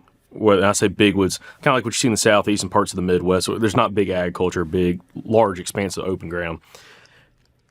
What do you feel about, or what is your thoughts on movement of gobblers and turkeys in those locations? As in, what I'm trying to say is, some people like the hear bird gobble, they try to work it, they think the turkeys, they just completely left the area. And, they might walk up there, we've done it before, and you bump the turkey, he's right there, he ain't left. And then other times you go up there, that he's not there. But like, from a traveling standpoint, do you feel like in certain habitat types that turkey's more likely to spend a large portion of his day in a pretty small area, I'm going to say 10, 15, 20 acres, versus just going for a long jaunt and just completely vacating area that's not without him being bumped? Depends on the time of the year. So early in the season, yes. Early in the season, when they have a lot more hens and the hens haven't went down to nest yet, they'll be more localized in them spots. Like I was talking about that bird that we hunted all day in Mississippi that Zach eventually killed that night. We stayed with that flock all day. They were in 20 acre square all day. That's not to say that's going to happen every time, but we definitely see that happen more frequently early in the season when they got hens. That's the advantage you have as a hunter that most people don't think about. They think, well, the turkey flew down and he quit gobbling, so he's got hens, I'm going to leave to hunt him another day, which may be a good tactic. But the advantage you usually have then is that they're not going super far. They float with those hens. A lot of times they don't just pick up and haul. They float around the woods like that. And like you said, if they have all the things they need in that habitat in that area, it may only be 20 acres of that 1,000 that they stay in. But in contrast, as the season goes on and the hens start to bust out and nest, you'll see this on the telemetry data that the scientists have. All the hens will be in one spot kind of floating together, and then one will pop out and one will pop out, and then boom. All of a sudden a light switch flips over the course of a couple days, and all those hens are spread out. And they're nesting up here in this road ditch. There's one over here, and then 800 yards over here, there's one on the edge of the creek. As those hens spread out, the gobblers do the same thing. And what you'll see the gobblers do as it gets later in the season is they're going to gobble more because they're not roosted with 10 hens anymore. They've got to find them again. But once they realize where these hens are nested, they're just playing connect the dots all day. So you ever hunt a turkey later in the season that gobbles and walks away from your calling and you think that he's call shy? Most of the time, once you actually do your scouting and figure out where he's going and what he's doing, you're going to see, oh, he went over here to a dust bowl. What's over here? And then you walk 10 feet in the bushes and there she goes. She's sitting on a nest right there. Well, as the spring progresses, those gobblers figure that out and they go one to the other to the other. So at that time of the year, to answer your question, they may pick up and haul the male. They may move a long way. And they may be gobbling while they're doing it. And that's what makes it frustrating because you just walk 4 miles chasing one turkey. But that's a lot of times what they're doing, I think. So then I want to kind of get your thoughts on those two different situations and the hunting approach. Taking maybe variety of habitats, but if it's early in the season, because again, we've seen that, like there's this one spot of some public and it's about 25 acres that there'll be 3 to 4 longbeards in it early season. They'll have hens around there. but they will stay in that area. They won't all not the gobblers ain't getting together. They're all on these little secondary ridge points in this small little area. And I've had awesome luck when I don't miss a bird. I missed one there like second day of season last year and kind of screwed it up for a little bit. But they'll loaf in there all day. But like you said, later in the season, there might be one bird in there, Yep. but when he gets down, he is gone. Yep. So what is the hunting approach that early season when they're kind of holding tight to a certain area? They got hens with them. They're holding tight versus that switch when they start covering more ground. What's the difference on approach there? It kind of depends on your personality type and what you like doing. You could skin the cat a bunch of different ways there. Me personally, I like to be very patient, especially early.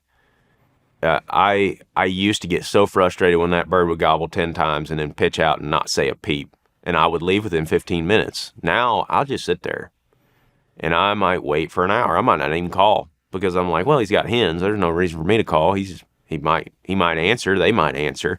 The chance that you're going to call the whole flock in is pretty low.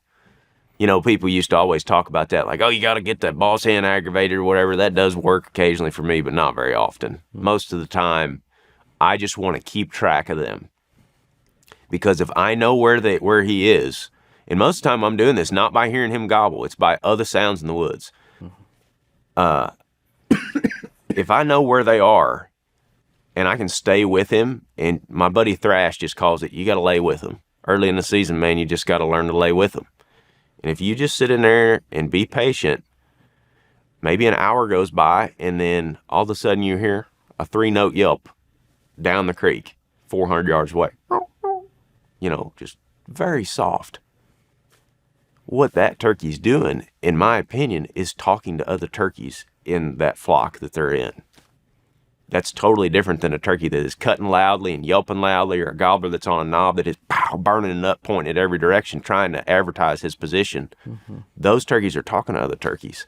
That gobbler's probably over there. A lot of times hens and jakes will answer a gobbler's drumming by that 3, 4, 5-note yelp.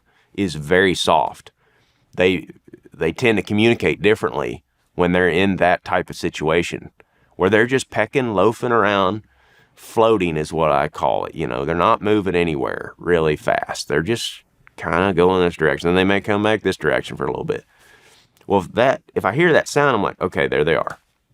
So I might try to ease up, get a little bit closer, and then sit down and just play the game again. I might sit there and do a little soft calling every once in a while. It doesn't hurt you to hit a turkey call. Mm-hmm. They're turkeys. They communicate with each other. You may hit a turkey call, and they may call back to you. But as the day goes on, he may either drop those hens and commence to gobbling, and he might only lose them for 15 minutes. But if you're within that 300-400 yard window where you can strike right when that happens, you can kill him. If you're up at the road and you hear him doing that at 9 a.m. early in the season, by the time you get there, a lot of times he's already called him back in, and you're in the waiting game again.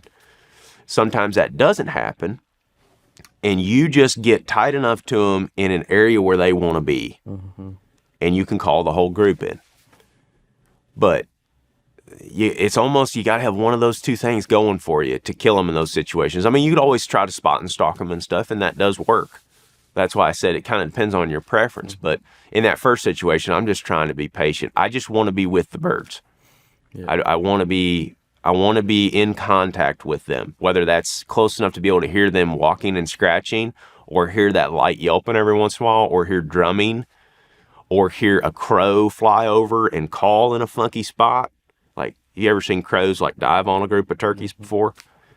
It's like, okay, well, that's interesting. There's a blue jay fussing up there now. I wonder if he's fussing at those turkeys. I think he might be. And, you know, you play all these head games as this is going on, because you're just sitting there sometimes for hours at a time without hearing anything. But if you can stay in contact with them, that we kill a lot of them early like that, especially in the middle of the day in the afternoons. Because sometimes they'll even lose their hens and they won't gobble. They'll just drift off. And then they'll loop back through there about 2 or 3 in the afternoon, and they're not gobbling. They're just pecking around, but they've lost them. And then when you hit a call, they gobble. In that situation, if I'm in the spot where the turkeys want to be, I need to sit down right now. And very often, I do not hear him gobble again. All I hear is drumming as he's coming in. That happens in the early season. I can talk about later in the season, too, if you want me to. I do, but you said something that I'm really interested in. You're talking about sometimes a hen, that little 2, 3, 4 note, little soft yelp, maybe out of gobbler that's drumming.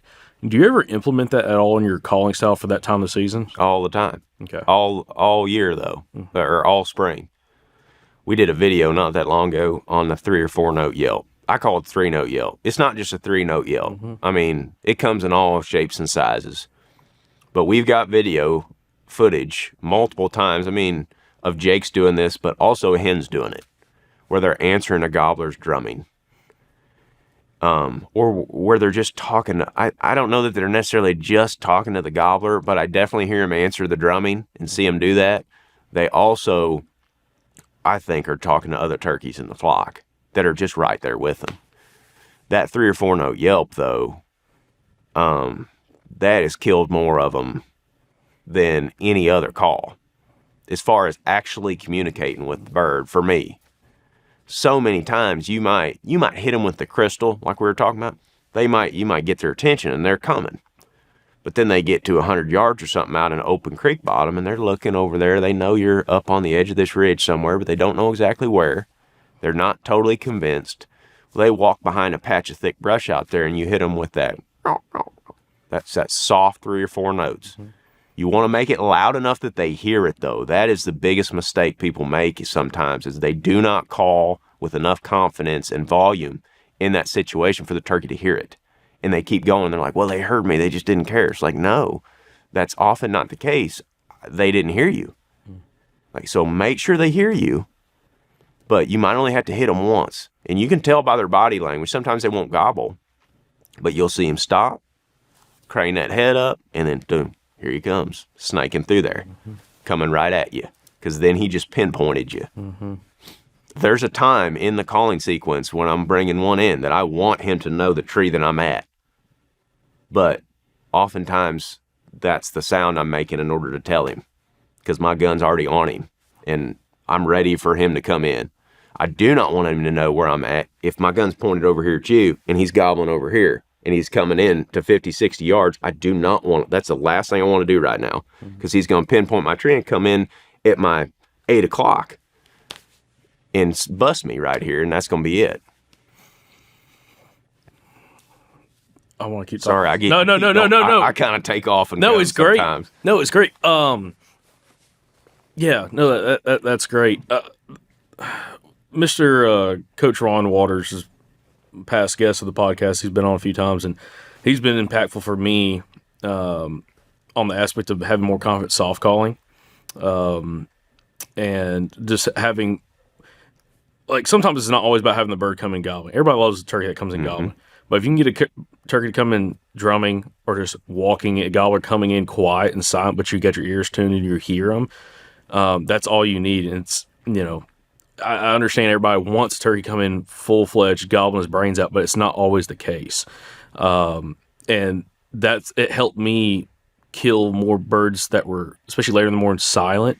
And then all you do, you either hear drumming or you hear footsteps, and next you know he's popping up over that ridge right there at 35 yards. I want to go on soft calling. Just for the time being, I do want to talk about the opposite end, because originally this all started about turkeys moving. Are they holding, kind of like we talked about the difference for them kind of holding tight with a group of hens early in the season, and then later on in the season they're really kind of roaming and checking on all those hens that are in different nest sites. What is the approach then going to that time of the year when you are seeing them where they're hitting the ground, they're starting to cover ground, and it's kind of the whole cat and mouse, like, do I want to just follow this gobbler? Do I want to find another gobbler? What is your approach typically in that circumstance a little bit later in the season when they're kind of moving a lot more? We could do a number of things. If they're gobbling more during that time and you're able to roost them, I like to just get right underneath them and whack them as soon as they hit the ground before they can take off on me. That's going to save me a lot of effort if I can do that. And that's a fun hunt, too. If you can get tight enough to one on the roost where you can kill him when he puts his feet down, that's doing something. It's hard to do, but you got to be extremely quiet, no lights, no nothing, in the pitch black dark. Can't risk going in there at gray light. But you can get up underneath them if it's dark. I like doing that, but scouting is so important throughout the season, because if you just do your scouting early in the season, you may not know where those hens are nested, and they're going to tip you off. You don't have to flush them physically off the nest. You just have to see, like, whenever you see a lone hen cutting across the corner of a clear cut or something, and it's May or late in the season after they're going to nest, think about that. Drop a pin on her, because there's a good chance she's got one right there, and she's not venturing too far from that spot. And if you go over there in that area and you find a dust bowl or something, and you find a gobbler track in it, but you don't hear a gobbler, you don't see a gobbler, nowhere to be found, keep track of that spot in your mind, because you might kill him right there 3 hours later, and he might be coming from a mile away. But I'm just connecting those dots. And if I hunt a turkey like that wants to move, and if I'm on new ground I've never been on before, I'll follow him as long as I can. And maybe he'll check up and he'll get in a situation where I can get tight enough on him to sort of bring him back my direction, or I can loop him and get in front of him and kill him. Like, I'm going to try to do that, but the number one thing I'm going to try not to do is to educate the bird. I do not want him to spook. And I call a lot. Like, I don't think that necessarily has anything to do with it. Like, there are some turkeys that are call shy, but we can get into that. I just don't think it's near as big of a deal as what a lot of people think. I do not want him to spook. I do not want to spook him. He can't see me. So that's like number one. And as I'm going along this trek, as I'm following around these hills, I'm dropping pins on every one of them little points of interest. Like, where's this dust bowl at? Where's this dust site? And then the next day, he may be roosted 3/4 of a mile the opposite direction. But at 10 a.m., he's coming back through there and he's hitting those dots. So if I don't need to be within 100 yards of him. I could be half a mile from him and kill him that day if I know the route that he possibly is going to take. You can still call him in those situations, but you're just you have the advantage then, because he showed you his cards in his hand. Mm-hmm. Like, you know what he's likely to do, and you're already in a spot where he expects their hen to be. So that's how we kill them a lot late. But I mean, we also follow them and sneak up to them and crawl up on them and kill them gobbling like that. Mm-hmm. Sometimes a turkey that is gobbling that much later in the season is way more frustrating than the one that gobbles one time and comes in quiet earlier. Because he is gobbling like that for a reason. It is to get you to go over there. It's not for him to come to you. Yeah, or he's talking to a specific hen that he knows. I think they know what like their voices are. I mean, I know that sounds crazy, but I think that they know. I have seen old ornery turkeys late in the season. I mean, we have thrown every call that we had at them, and they would gobble and gobble and gobble, and they would not come in. And Greg, one time, we worked this turkey for 2 days and could not kill him. And he would gobble, and he was unpredictable. He'd move around, and he was going off of the property. So we were hunting private, and he was going off property we couldn't hunt. Mm-hmm. But he'd be over there hammering all morning. And finally, one morning, Greg shut up, and he was sitting there self-filming, and a hen came up there, and she started doing that 3-note yelp right in front of him. That turkey would answer her every time, but it was much different. He wasn't like shot gobbling at her. He was audibly hearing her sound, waiting a second or two, and then he would stop gobbling, and he would listen. And then a few seconds would go by, and Greg's filming this hen the whole time. She got her head up. She lets out that 3-note yelp again. 30 seconds, a minute later, same thing. And then that gobbler doesn't gobble for a minute or two. He answered her 3 or 4 times, and he came to that spot, and Greg killed him right there. He came right to her. And that is after we had run every call at him from that same spot. I think he knew that turkey. I think he heard her voice, and he from that distance, and he knew exactly where she was and who she was, and went to that spot. And that got him killed because Greg was in the right spot at the right time. Mm-hmm. But I think that's what a lot of times I think that's what they're doing. They're communicating to those hens that they know in their flock as they're going from dot to dot. They may answer you, but it's a different situation. They may also come burning it in right to your gun barrel. We all love those. Mm-hmm. There's so much I want to ask you. One I really want to. I wish we would have done this earlier, but because I like to normally ask somebody this in like first 25 minutes. What woodsmanship skills are irreplaceable when it comes to turkey hunting, or what? Just when it comes to woodsmanship, what are the things people have to focus on and learn to get better at? Oh, my ears. If I lost my hearing, I'd be with turkeys. I don't know what I would do. I mean, I've been thinking about getting one of them Tetra deals anyway, just to protect it from gunshots and whatnot. But so much in the woods tips you off with your ears. And like we were talking about, all those little sounds earlier, those are all almost more important to me than the gobble itself. Whether it's just a light cluck here or two, or scratching in the leaves, being able to identify what scratching in the leaves sounds like at a distance is very, very important. Like, what is that, a squirrel that you're hearing at 80 yards, or is that a turkey scratching, or is that a deer walking? Like, what does that sound like? Because they all three sound different. They sound similar too, but can you notice what the difference in that is? And as you spend more time in the woods, I think that starts to come easier and easier. I'm always looking for sign, whether that's turkey droppings, turkey scratchings, tracks and scratching. I'm trying to confirm there's turkeys there and that they're using that spot. And sometimes with turkey sign, as y'all know, you got to get down there with a microscope dang there to be able to identify. It's like, yeah, turkey scratching ain't created equal either. Like, you may see a pad that's like, well, is that an armadillo, or is that a turkey scratching, or what the heck happened here, you know? But if I get down there and I dig around a little bit with a stick, I might be able to cut a track sitting in that scratching. Well, that confirms to me, obviously, that it was a turkey. Mm-hmm. So all those little bitty details like that are real important. I think that gets overlooked in woodsmanship. You know, people want to get as many calls as they can get shoved in their vest and go traipsing around the woods. They're not thinking about how they sound when they do that.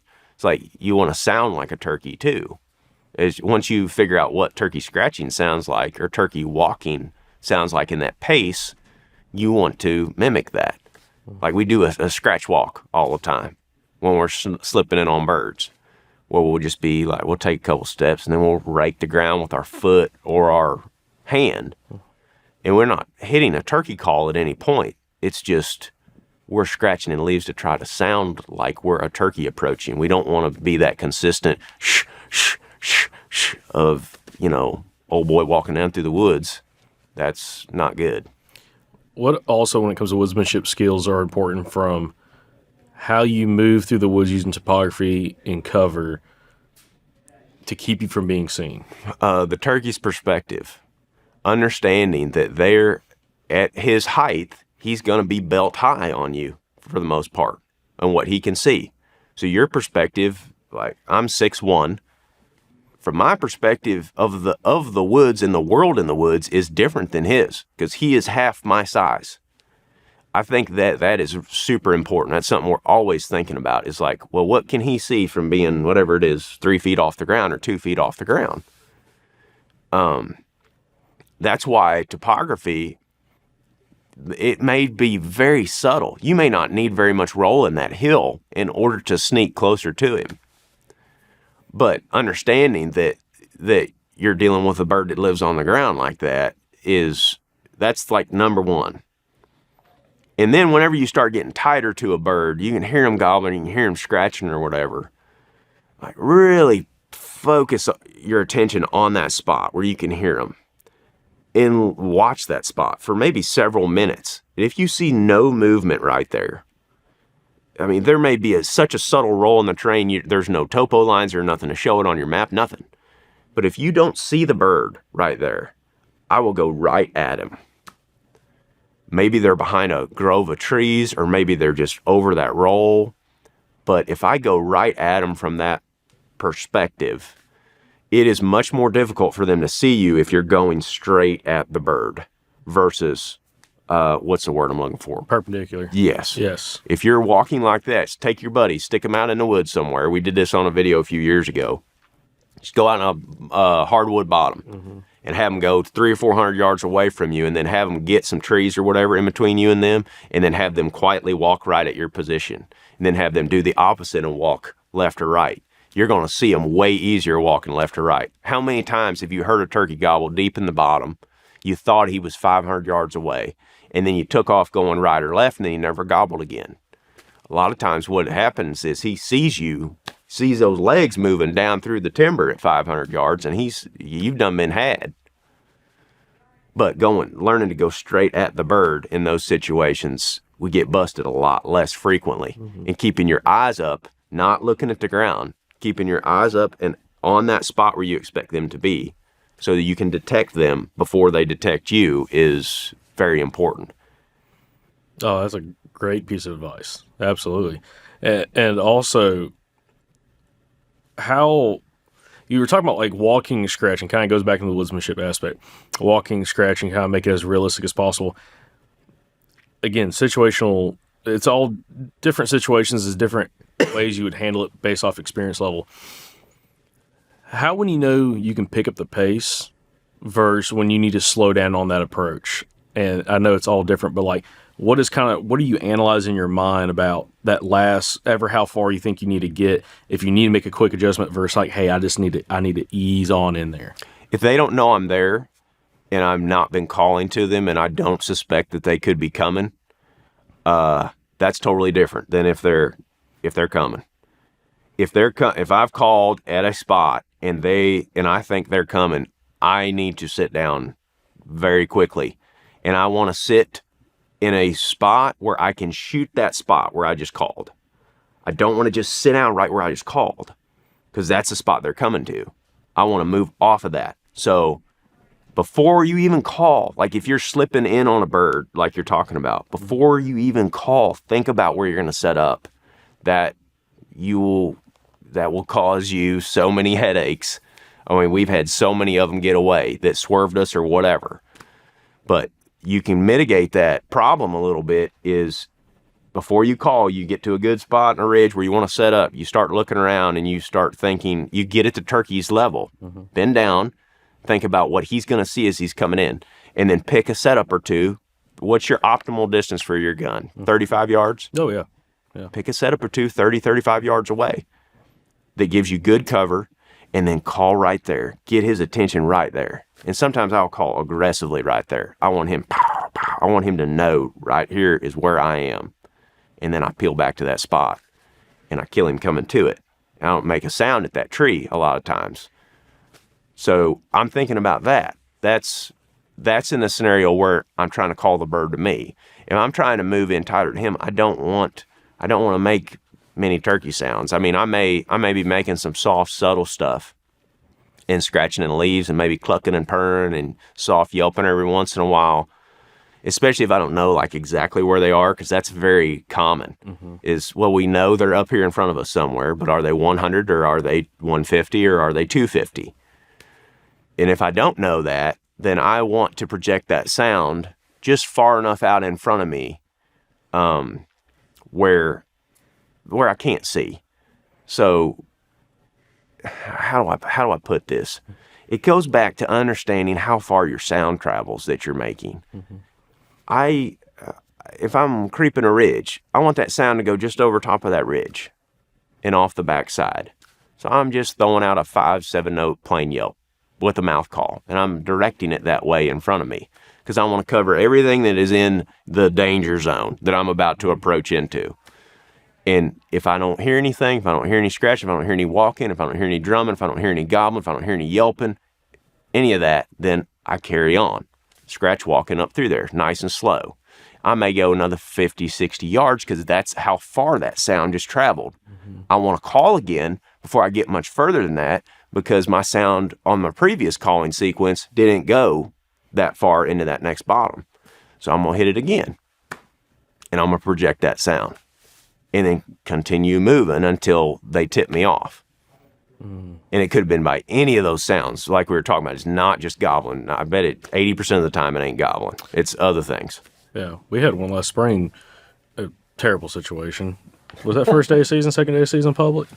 It was Kyle, our buddy Kyle. Oh, yeah. We got down a creek bottom, and that sucker, he's like, there's been a bird here for 2 years that I haven't killed, but he's in this one spot, real windy. We dropped down to the bottom and started trying to get into this big flat, and that turkey gobbled at us just walking. Yeah. And it was windy enough. It was super windy up on top of the ridge. Down low, there's still some wind noise, but I know it was nearly as bad. It was three of us were trying to get into that spot. He gobbles, and he's like 60 yards. Oh, yeah. And It was one of those where Kyle hit the ground so hard that when we eventually got up, there was just like it looked like a snow angel in the leaf, where he just ate dirt. he lay down, but I don't want to talk much more about that. Did he come in? Oh, yeah. Oh, he came in. Came in fast. Too fast, huh? No, It didn't work out. It was I got a great miss on camera. It was a real bad. Oh, dude, we've done that. Real We've bad 100% setting. done that. He Same thing. 14 yards and topography. Killed a tree. Yeah, Killed a nice sapling. yeah, cut that sucker in Anyways, half. sorry, rubbing salt. That is the danger, though, of sounding like a turkey walking through the woods. Yeah, Is if you ain't ready, that man. I mean, that's another reason why I love turkey hunting so much is because my mind's always working. So I'm problem solving like every step that I'm going out there, and I really enjoy that because I can just focus on that. You know, you don't have all the other outside noise of life and all these other things going on. It's like I'm taking every step and I'm thinking about like that brush pile up there is great cover in case one hammers over here. You know, you're not that keyed up the whole time you're in the woods. But when you start playing the game with one, oh, you're firing on all cylinders. yes. Yeah, absolutely. That was one of those situations. Tiny little ridge point dropped down right in front of us. That was between us and the Gobbler. It was only maybe 12 foot tall, and it was either sit on the edge at the bottom of it, or be in a creek. That is such a difficult situation. We fight that all the time. Just because of those knobby ridges, those birds, they come to the top and they poke that head over where they can see down in there. And if they don't see what they want, like from their perspective too, if you go, if we get busted or kill one, always go to the spot where the turkey was and look and see what he saw from his height. And you're just amazed at what they do. They'll go to those little saddles or whatever in that ridge, and they'll poke their head up in such a strategic position where they could look all the way down through there. They knew exactly what was going on the second they popped their head over that thing. Those would drive you nuts, man. I mean, a lot of times that tactic though, that slingshot tactic or whatever I've called it over the years, where you call in one spot, you get their attention right there, and then you bail off and you shoot that spot. That does work, but you got to kill them quick when they get to it if you don't have a decoy. Oh yeah, absolutely. Anyway, That was one of those fun days, man. we were talking to quite a few guys about like most memorable hunts, some old timers, and they're like, man, the most memorable hunts are the ones you don't kill. Oh yeah, And it's like that's one of those. Like, it's not a favorable memory. I mean, none of them are, but it's like, gosh, dude.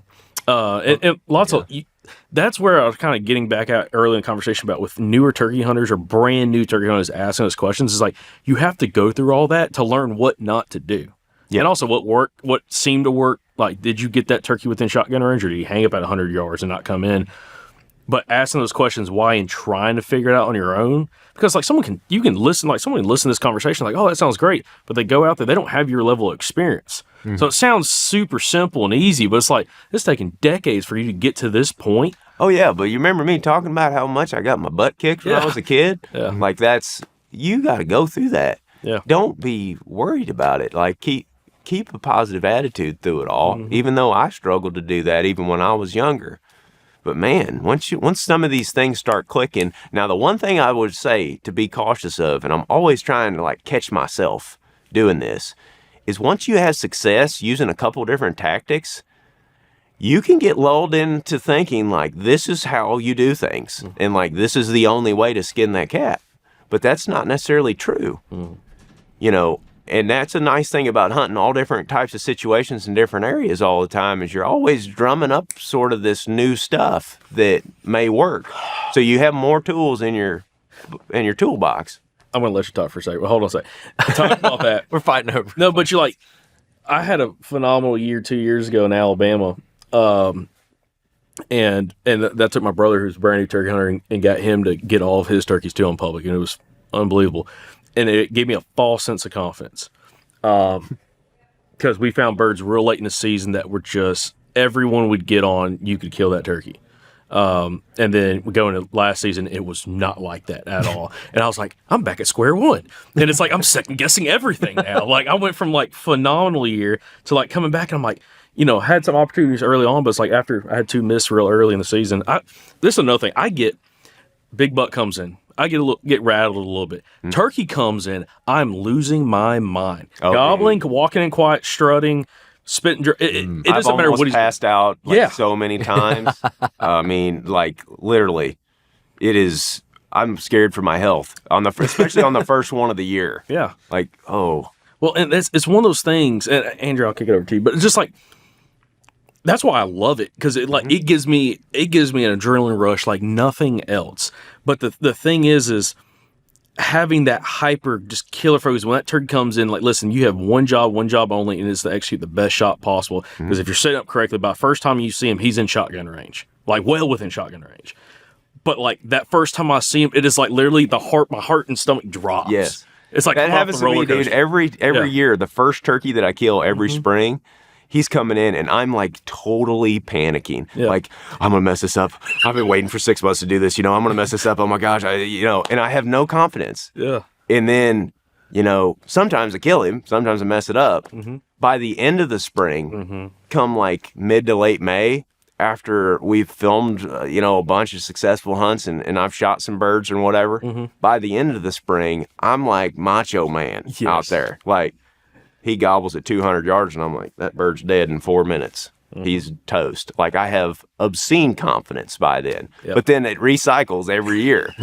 So I guarantee you, when I go out this March and I'm hunting them for the first time this year, I'm going to be just a nervous wreck that I'm about to screw this up in some way. Like, I've been trying so hard to get back to this point, and I finally have him at 40 yards drumming just out of sight, like shaking uncontrollably.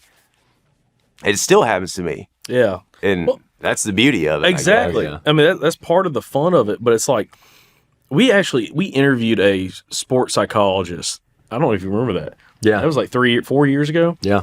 And he specializes in working with high-level athletes on how to manage stress and anxiety. And we interviewed him through the thought process of a hunter. And it was a very interesting conversation. Very interesting. And he had a bunch of different things that he does to work with, works with his clients and his athletes and everything. But everybody handles that stress differently. Everybody's a little bit different. All right, Aaron, one thing I wanted to ask you about, and it's kind of come up a little bit, and it's a can of worms, so we don't have to go too deep into it because we're running short on time. But the idea of like call shy birds, and you said, you don't think that's like as big of a deal as people think that it is. And you can correct me if I'm wrong here, but it sounds like similar to the locator calls. If you're sounding realistic, if you sound like turkeys are always making some kind of sound, whether they're pressured or not. They might not gobble as much, but like especially the hens, they're making some kind of sound. So to me, it sounds like if you're being more realistic, it's not as big of a deal. Now, correct me if I'm wrong on that, but as a follow up to that, when it comes to the realism side, and you're a very, very good caller, how much of sounding like a turkey is just being really good on a call and getting that right tone and like literally sounding like a turkey versus the cadence and how you're structuring a call, like that 3-note yelp and just doing things that turkeys naturally do? I think cadence and pitch is more important than just your overall sound. Your rhythm is more important. Not to say the other stuff isn't, but at least I've noticed over the years, the more realistic that you sound, the more turkeys you're going to communicate with and call in, ultimately. So it is important, but you don't need to be proficient at every single call that you have. I mean, you just really need to have confidence in one of them. And you don't need to be able to, like, people worry so much about being able to make a key or cluck and purr or whatever. Like, focus on the fundamentals. you need to be able to yelp on a turkey call. That's like number one. And then cluck or cut. Those are the fundamentals of what you need to do. I mean, clucking and purring is great. It's a nice tool to have in the kit, but most of the turkeys that we kill and call in, the calling sequence itself is very simple. It's not. It's more about the spot that you call from and the rhythm that you're calling in. You just want to sound like a turkey from that spot with whatever call that you're most proficient with. So if you get to that spot, don't decide now's the time to try my new box call. Like, if you're really good with a double reed split V and you got confidence in that, then use that then when it's, game time. Mm-hmm. Now, when it comes to the rhythm, Mm-hmm. can you explain that a little bit? Listen to turkeys.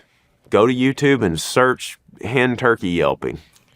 And listen to turkeys and then film yourself calling and then compare the two. If you don't film yourself, it's hard to gain that perspective because then you're just using your ear. You need somebody else to listen to you, or you need to video yourself from a distance, especially in the woods, and see how you sound.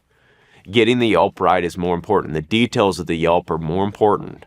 So, plain yelp. You could go up that calling contest room today and hear those guys do plain yelps that sound just like real wild turkeys.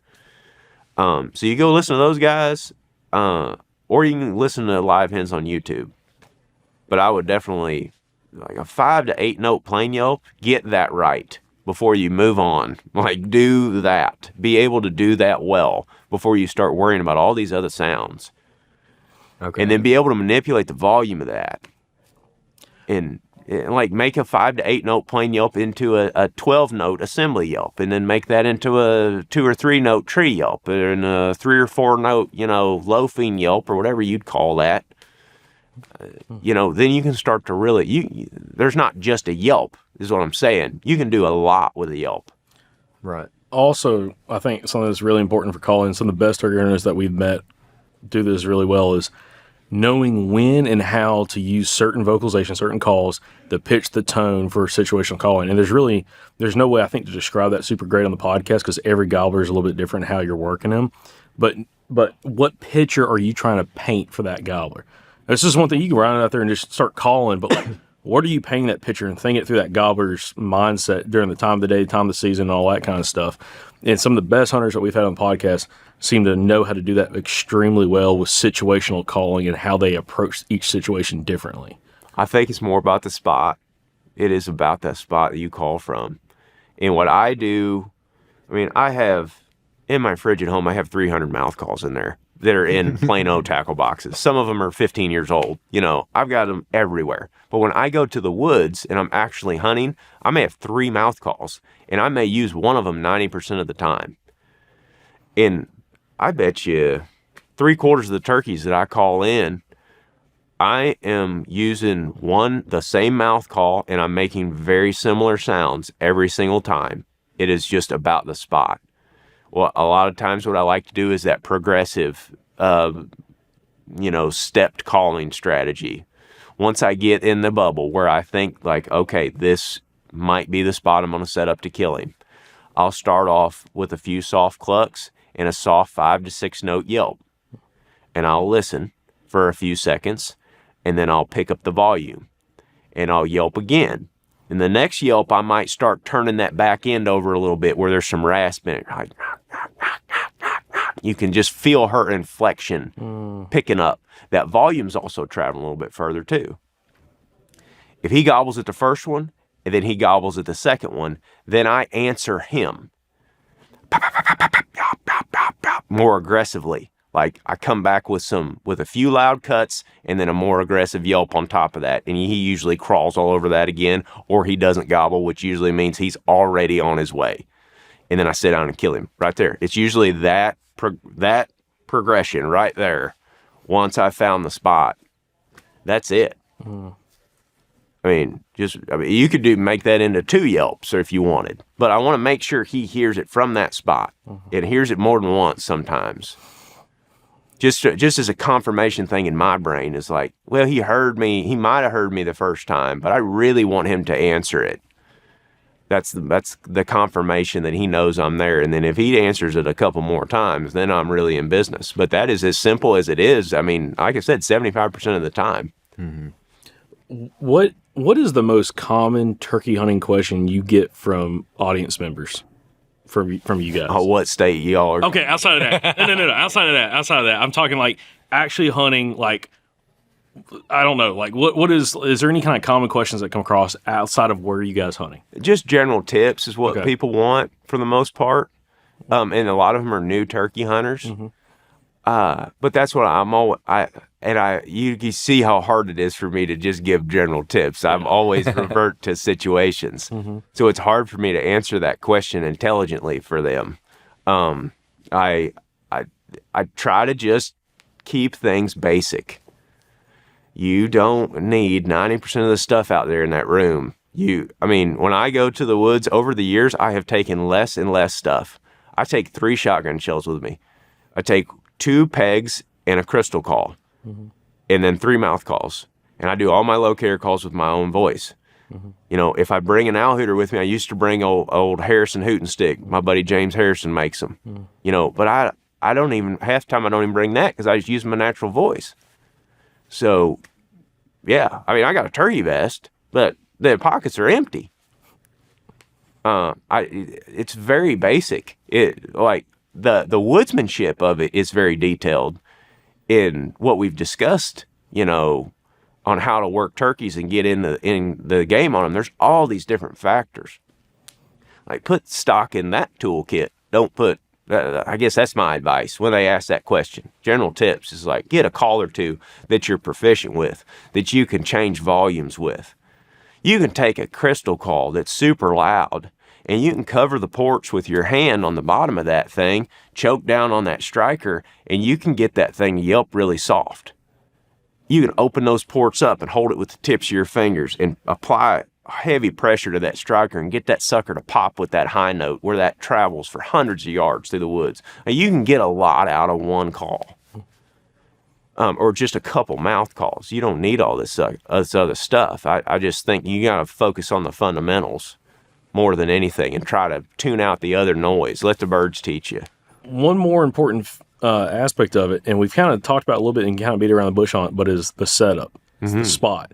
Oh, yeah. How much time you got? Well, but what I was going to say is that's probably, it comes up more and more now because we're so focused on asking experienced turkey hunters that, but it doesn't get talked about enough. It's more so like the calling, what calls you're carrying, all these other details, but like the woodsmanship and the setup is so critical because that can make or break whether or not you even have an opportunity. So I don't know what kind of insight you can give on that. Oh, man. A turkey's vision is incredible. It is not like hunting deer. You can go out there in a pair of blue jeans with deer and a flannel shirt. I think that's going to work just as good as camo. We don't have to open that can of worms. Turkeys, ducks, completely different. Cloudy day, for example. Ask any experienced duck hunter how hard it is to hide from a duck on a cloudy day. It's really, really difficult. But if you go out there on a sunny day and it's 10 a.m., and the sun's high, no clouds in the sky, you have all that contrast in the wood, all those shadows. We get away with so much more in those setups where we can utilize those shadows to hide in. Birds can't see you as well. Turkeys can't. So we end up with them getting tight to our setups. A lot of times, you've heard of the old advice, like pick a tree wider than your shoulders. Well, that ain't always the case. That's nice, but I want to have horizontal ground cover if I can when I'm sitting down on a turkey. Like if there's a brush pile there or, a shrub bush or something in front or behind, I want to be like that. With us, we're always filming. So the tree wider than your shoulders don't necessarily work. Works for the hunter, but then the cameraman's hanging off the side of the dang thing. And if you go out to the turkey's perspective and look back at your setup, you'll learn everything you need to know. You'll see the cameraman hanging off of one side. He's silhouetted. Turkey's going to pick him off very quickly. So horizontal ground cover, number 1. Experiment with different types of camouflage for different types of environments. Your bottomland there may work in a bunch of environments, but there's some where it's too dark first light camo may not work in 90% of them, but occasionally you find a brush pile or a rock pile or something that stuff blends in really well in. And we've also learned to use these camo drapes to kind of cover our legs and, you know, our tripods and our gun and everything. And then we put leaves on top of the thing whenever we sit down, just to help us blend into the environment a little bit better. All these little details help when you're hiding from a turkey, but the number one thing is, where's their attention when they come in? If you can divert their attention away from your setup somehow, that's why decoys are so effective. Mm-hmm. Because when a turkey comes in, I mean, I've killed turkeys over decoys where I was sitting up against a tree as thick as that microphone post. I mean, and I was just like out in the wide open. But he was so focused on that decoy that, you know, he was going to it. He was not looking over there. When you're calling to a turkey with no decoy in the woods, it is completely different. Your setup is everything. Like, if they bust you, as soon as they pop that head over the ridge like that, you got a bad situation. You're flinging lead, he's spooked. You know, that's another can of worms. You don't want to spook them if you can keep from it. You can calm them down in some situations like that. But just diverting their attention away with a call. You can do that with your hand from the spot that you're calling from. But so many people make the mistake of doing a lot of calling right there in their setup. And if their setup is not 100% bulletproof, which I bet you 90% of the time it ain't, that bird is just pinpointing you the whole time he's coming in. And as soon as he pops into view, he is scrutinizing that exact square that you have your butt on. Like, he is looking right there. I don't know if they have sonar in their brains or what, but they know exactly where you're at most of the time. That's why I like doing that. I like calling out in front or calling. I don't like calling behind me as much because I don't want the bird to swerve around me and get at my 6 o'clock. That's a bad situation. But I like calling out in front and then dropping back and shooting to that spot, because then he's looking at that spot when he's coming in. That doesn't always work, because a lot of times you got to finish a turkey or whatever with the 3-note yelp or whatever as he's coming in. You may have to call to him more from your setup. But man, when I have to call from my setup, I am on that gun and I am obsessively pointing at that turkey as he's coming in. Like, as he's crossing paths in front of me and he's gobbling or strutting or walking in the leaves, if I get to the point where I ain't heard him in a few seconds and I don't know exactly where he's at, I call on purpose right then, because I want him to answer me so I can go, boom, right there he is, before he gets into view. Because if you sit there and you point at last gobble and you wait for him to come into view to make a move, you're too late. You're going to miss him. You're going to wound him, whatever. I mean, you're going to be like, oh, crap, there he is. And then as soon as you make that move, you're had. I've been burned so many times in that exact situation. Well, also, when it comes to setup and topography, that's when you're able to use some of that topography also to your advantage, from the aspect of he can't see you until he's in gun range, but it's also that double-edged sword. You can't see him until he's in gun range. Right. So if he's not answering you, but you have a confidence he's coming, or you hear the footsteps or the drumming, one of those circumstances of you've got to execute as quick as possible in some of those circumstances. And setting up where, like, your effective range, try and get him inside 40 yards, you're setting up where when he comes up and over and he's peeking, you're able to get a shot at him. What have you learned about hunting in topography, like more rolling hill country versus flat land? What have you kind of learned there from a setup standpoint as well? I'm actually looking for something similar in both. I want that 30 to 50 yard window. So if you're hunting in, kind of flip this on you a little bit. If you're hunting in an open hardwood bottom where you can see 300 yards, I don't like that. No, it makes me nervous. Yes, because he can very easily come to 100 and stand there and strut and gobble in your face for an hour. And you can't do nothing about it. I don't like that. It's too open. But if you get in a situation where you're talking about ridge popping turkeys and you're just over the lip and he's 15 yards away and all you can do is hear everything, you can't see a thing, you're in a bad situation there. Because if you make a sound from that point, he's going to pop you at 8 yards. And if you ain't on his eyeball, the second that thing pops over the ridge, you're toast. Because he can putt and walk off the other direction, which is what they often do. That's how they escape danger. And the only thing you saw was the top of his head, in his eye for 2 seconds. And that was the whole encounter. So getting back to the point, I'm looking at a 30 to 50 yard window where I want to put him in. So if there's a little bench or a side hill that comes off of that thing, I want to try to bring him to that and then back off of it and shoot it. Or if I'm sure that he's going to come to the top of that ridge, I want to call on the top of that ridge and bail back into the saddle where I can shoot the top of the ridge right there. There's a bunch of things you can do with ridge popping turkeys like that, but they are particularly a pain in the butt because so many times, even when you're trying to do that, they swerve you and then they pop up right next to you. So if you run into a situation like that, here's the advantage that topography gives you is you can't see them, they can't see you. I've learned to be more super aggressive in those situations. I mean, where it's like, okay, he's swerving us on this side. I can hear him walking in the leaves. The turkey's literally 40 yards away. We need to move to that tree right now. And we get up and we make a mad dash to a tree 30, 40 yards away. I mean, we try to sound like a turkey walking if we can. We don't want to be running. But if I have to run, I'll run. Like, I got to get to that point so I can turn around and I can shoot him on this knob that he's about to pop over.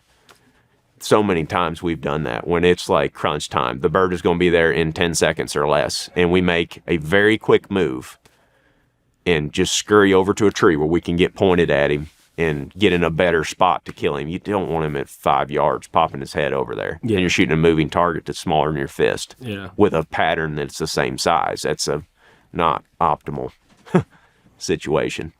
Yeah, absolutely. No, I think that's a great piece of advice. On the flip side, in more flat land, is that when using vegetation to your advantage? Yeah. To kind of cut some visibility down? Yeah, and strategic calling. Yeah. So if you're working a bird through an open bottom or a flat situation like that where you're catching glimpses of him in there, I don't ever want to call when I can see him. Even if it's just a big oak tree that he walks behind. If he gets his head behind that thing, 3-note yelp, 4-note yelp. I just want to give him a little bit of added incentive. Like, okay, he's over there, but I don't know exactly because turkey was behind a tree when he heard it. So he comes around that tree and he's got to come over a little closer to investigate. Sometimes you can manipulate them all the way into you in open terrain like that as long as you're calling strategically when they're behind stuff. Mm-hmm. They don't have to be behind much. Sometimes that don't work, though. Sometimes you get them old wise suckers that are just like, no, I heard you over there. I'm just going to post up right here and just go back and forth. But yeah, vegetation, huge thing. Yeah. Okay. Vegetation, even a little bit roll of topography. You don't need much with a turkey. That's I keep coming back to that, but you learn so much by getting down to their perspective. That's what I was going to say is, if you're standing up looking around, you're like, man, there's nothing I can hide or nothing I can do to draw them in. You drop to a knee and you look, and it's like a completely different environment. Yep. So and that's another thing when you're choosing your setups. When you're getting ready to call to a turkey and you're looking back at like, where am I going to get? There's a brush pile down there. Or there's a dead tree that's leaning up against a big oak I can get up against right there. Don't stand there and look at that. Go to your knee and look. Because that's what he's going to see. Mm-hmm. And that's also what you're going to see from your butt from that tree. You're not going to see what you can see from on top of that ridge. So many times I've sat down and I've been like, oh, this is it. And then I sat down and I'm like, well, no, this ain't it. I actually can only see like 12 yards. Or I've got so much low vegetation that it's going to screw my pattern up. That's a whole nother consideration. You shooting through brush at a turkey that's 40 yards, it don't matter what you're shooting. They could be the best TSS out there. If your pattern gets sprayed out, you're going to be asking for trouble there. Mm-hmm. So that's also a consideration. I want a lane to kill him in. I want to kill him on a spot if I can. I mean, it doesn't always work like that, but often, very often it does. Well, what's the most valuable piece of information you've learned turkey hunting that directly applies to turkey hunting? Just overall, one thing that was big takeaway over the last, 25 years you've been doing it. Understanding sound. Understanding how sound moves. We've talked about it already. I'm kind of recycling the same information here, but that's it. And I don't hear anybody talk about it hardly. Like understanding how sound interacts in all these different environments. and all the details involved with the turkey. I mean, man, I have hunted some turkeys in swamp stuff down south and flat stuff where they gobbled at 300 yards and you could barely hear them, and they gobbled right at you. Whereas, I mean, me and Jake killed one in Florida several years ago. We're in a burn that I'd scouted, and there was a bird in there the day before. We didn't strike him on the roost. He didn't gobble. But we knew he was close. He had to be in there because the day before he was burning it up. So we're just slipping through this burn, and I'm nervous as a cat on a hot tin roof the whole time because this burn is wide open in there. And I can see 300 yards. If I can see that far, that is very nerve-wracking for me because it's hard to get my sound to travel much further than that in that humid environment. So I'm calling, but my sound is going as far as I can see. So he can see me immediately from anywhere out there. I do not like that. Anyway, this turkey answered me finally up in the bottom, and he got one. It was just like, just barely. And Jake's like, oh, he's way up there. We can move. I was like, sit down now. Sit down right now. Like, we have to sit down in 5 seconds. Like, he might have just gobbled in an area. He's like, what do you mean? And we barely hear him. I was like, no, you don't understand. He's a small, this is Florida turkey. He's 15-pound turkey in a swamp. Like, his sound doesn't, this is not a Wisconsin Eastern we're dealing with here that's 27 pounds. Like, he doesn't gobble as loud. The gobble doesn't sound the same. It's a rattle. I don't have time to explain all this to Jake at that point. I'm like, we have to sit now. We sat down, and he killed that turkey within, like, 2 minutes or less. Like, I mean, he was coming and up through that bottom. And after we killed him, we got on that bottom and looked at where he come from. It's like he could have dang near seen us when he answered. That's just one example. But understanding sound and how it moves in the environment, your sound and their sound that's the most important thing, I'd say. No, that's not to say a lot of these other things ain't. Woodsmanship is paramount, but I guess that's kind of part of it. Ward, appreciate you doing the podcast again, man. It's been fun having you back on here, especially talking turkeys, getting everybody all excited. I'll say this: it's cool to see guys like you guys with THP sharing so much information. And it's not just kill videos online; it's a lot of showing the woodsmanship and explaining it, where someone can actually learn from it. Because I feel like we have a lot of crossover. We've got guys that they like watching you, audience members for us that like watching us, but like watching you guys because they want to see hunts, they want to learn from in the field experience, and then hearing some old timers as well talk on the show. It's really interesting seeing how that's evolved for you guys. I love listening to y'all, dude. I listen to you guys all the time. I'm just a regular dude that loves hunting, and like the guys that you have on the podcast are some of the best hunters that I've ever heard. And I go down a rabbit hole here. I won't. I know we're trying to wrap up, but there's so many people that are worried about the big racks and antlers from the Midwest and these big private properties. And success for a hunter should not be judged by that. I mean, there's guys down south that, and in other parts of the country too, the type of people that y'all interview that are unbelievable hunters. Like I said, they're some of the best hunters that I've ever heard. And they're not on a TV show. And, they may shoot 120-inch bucks every year. And they're limited turkeys or whatever. But those guys are the ones you learn the most from.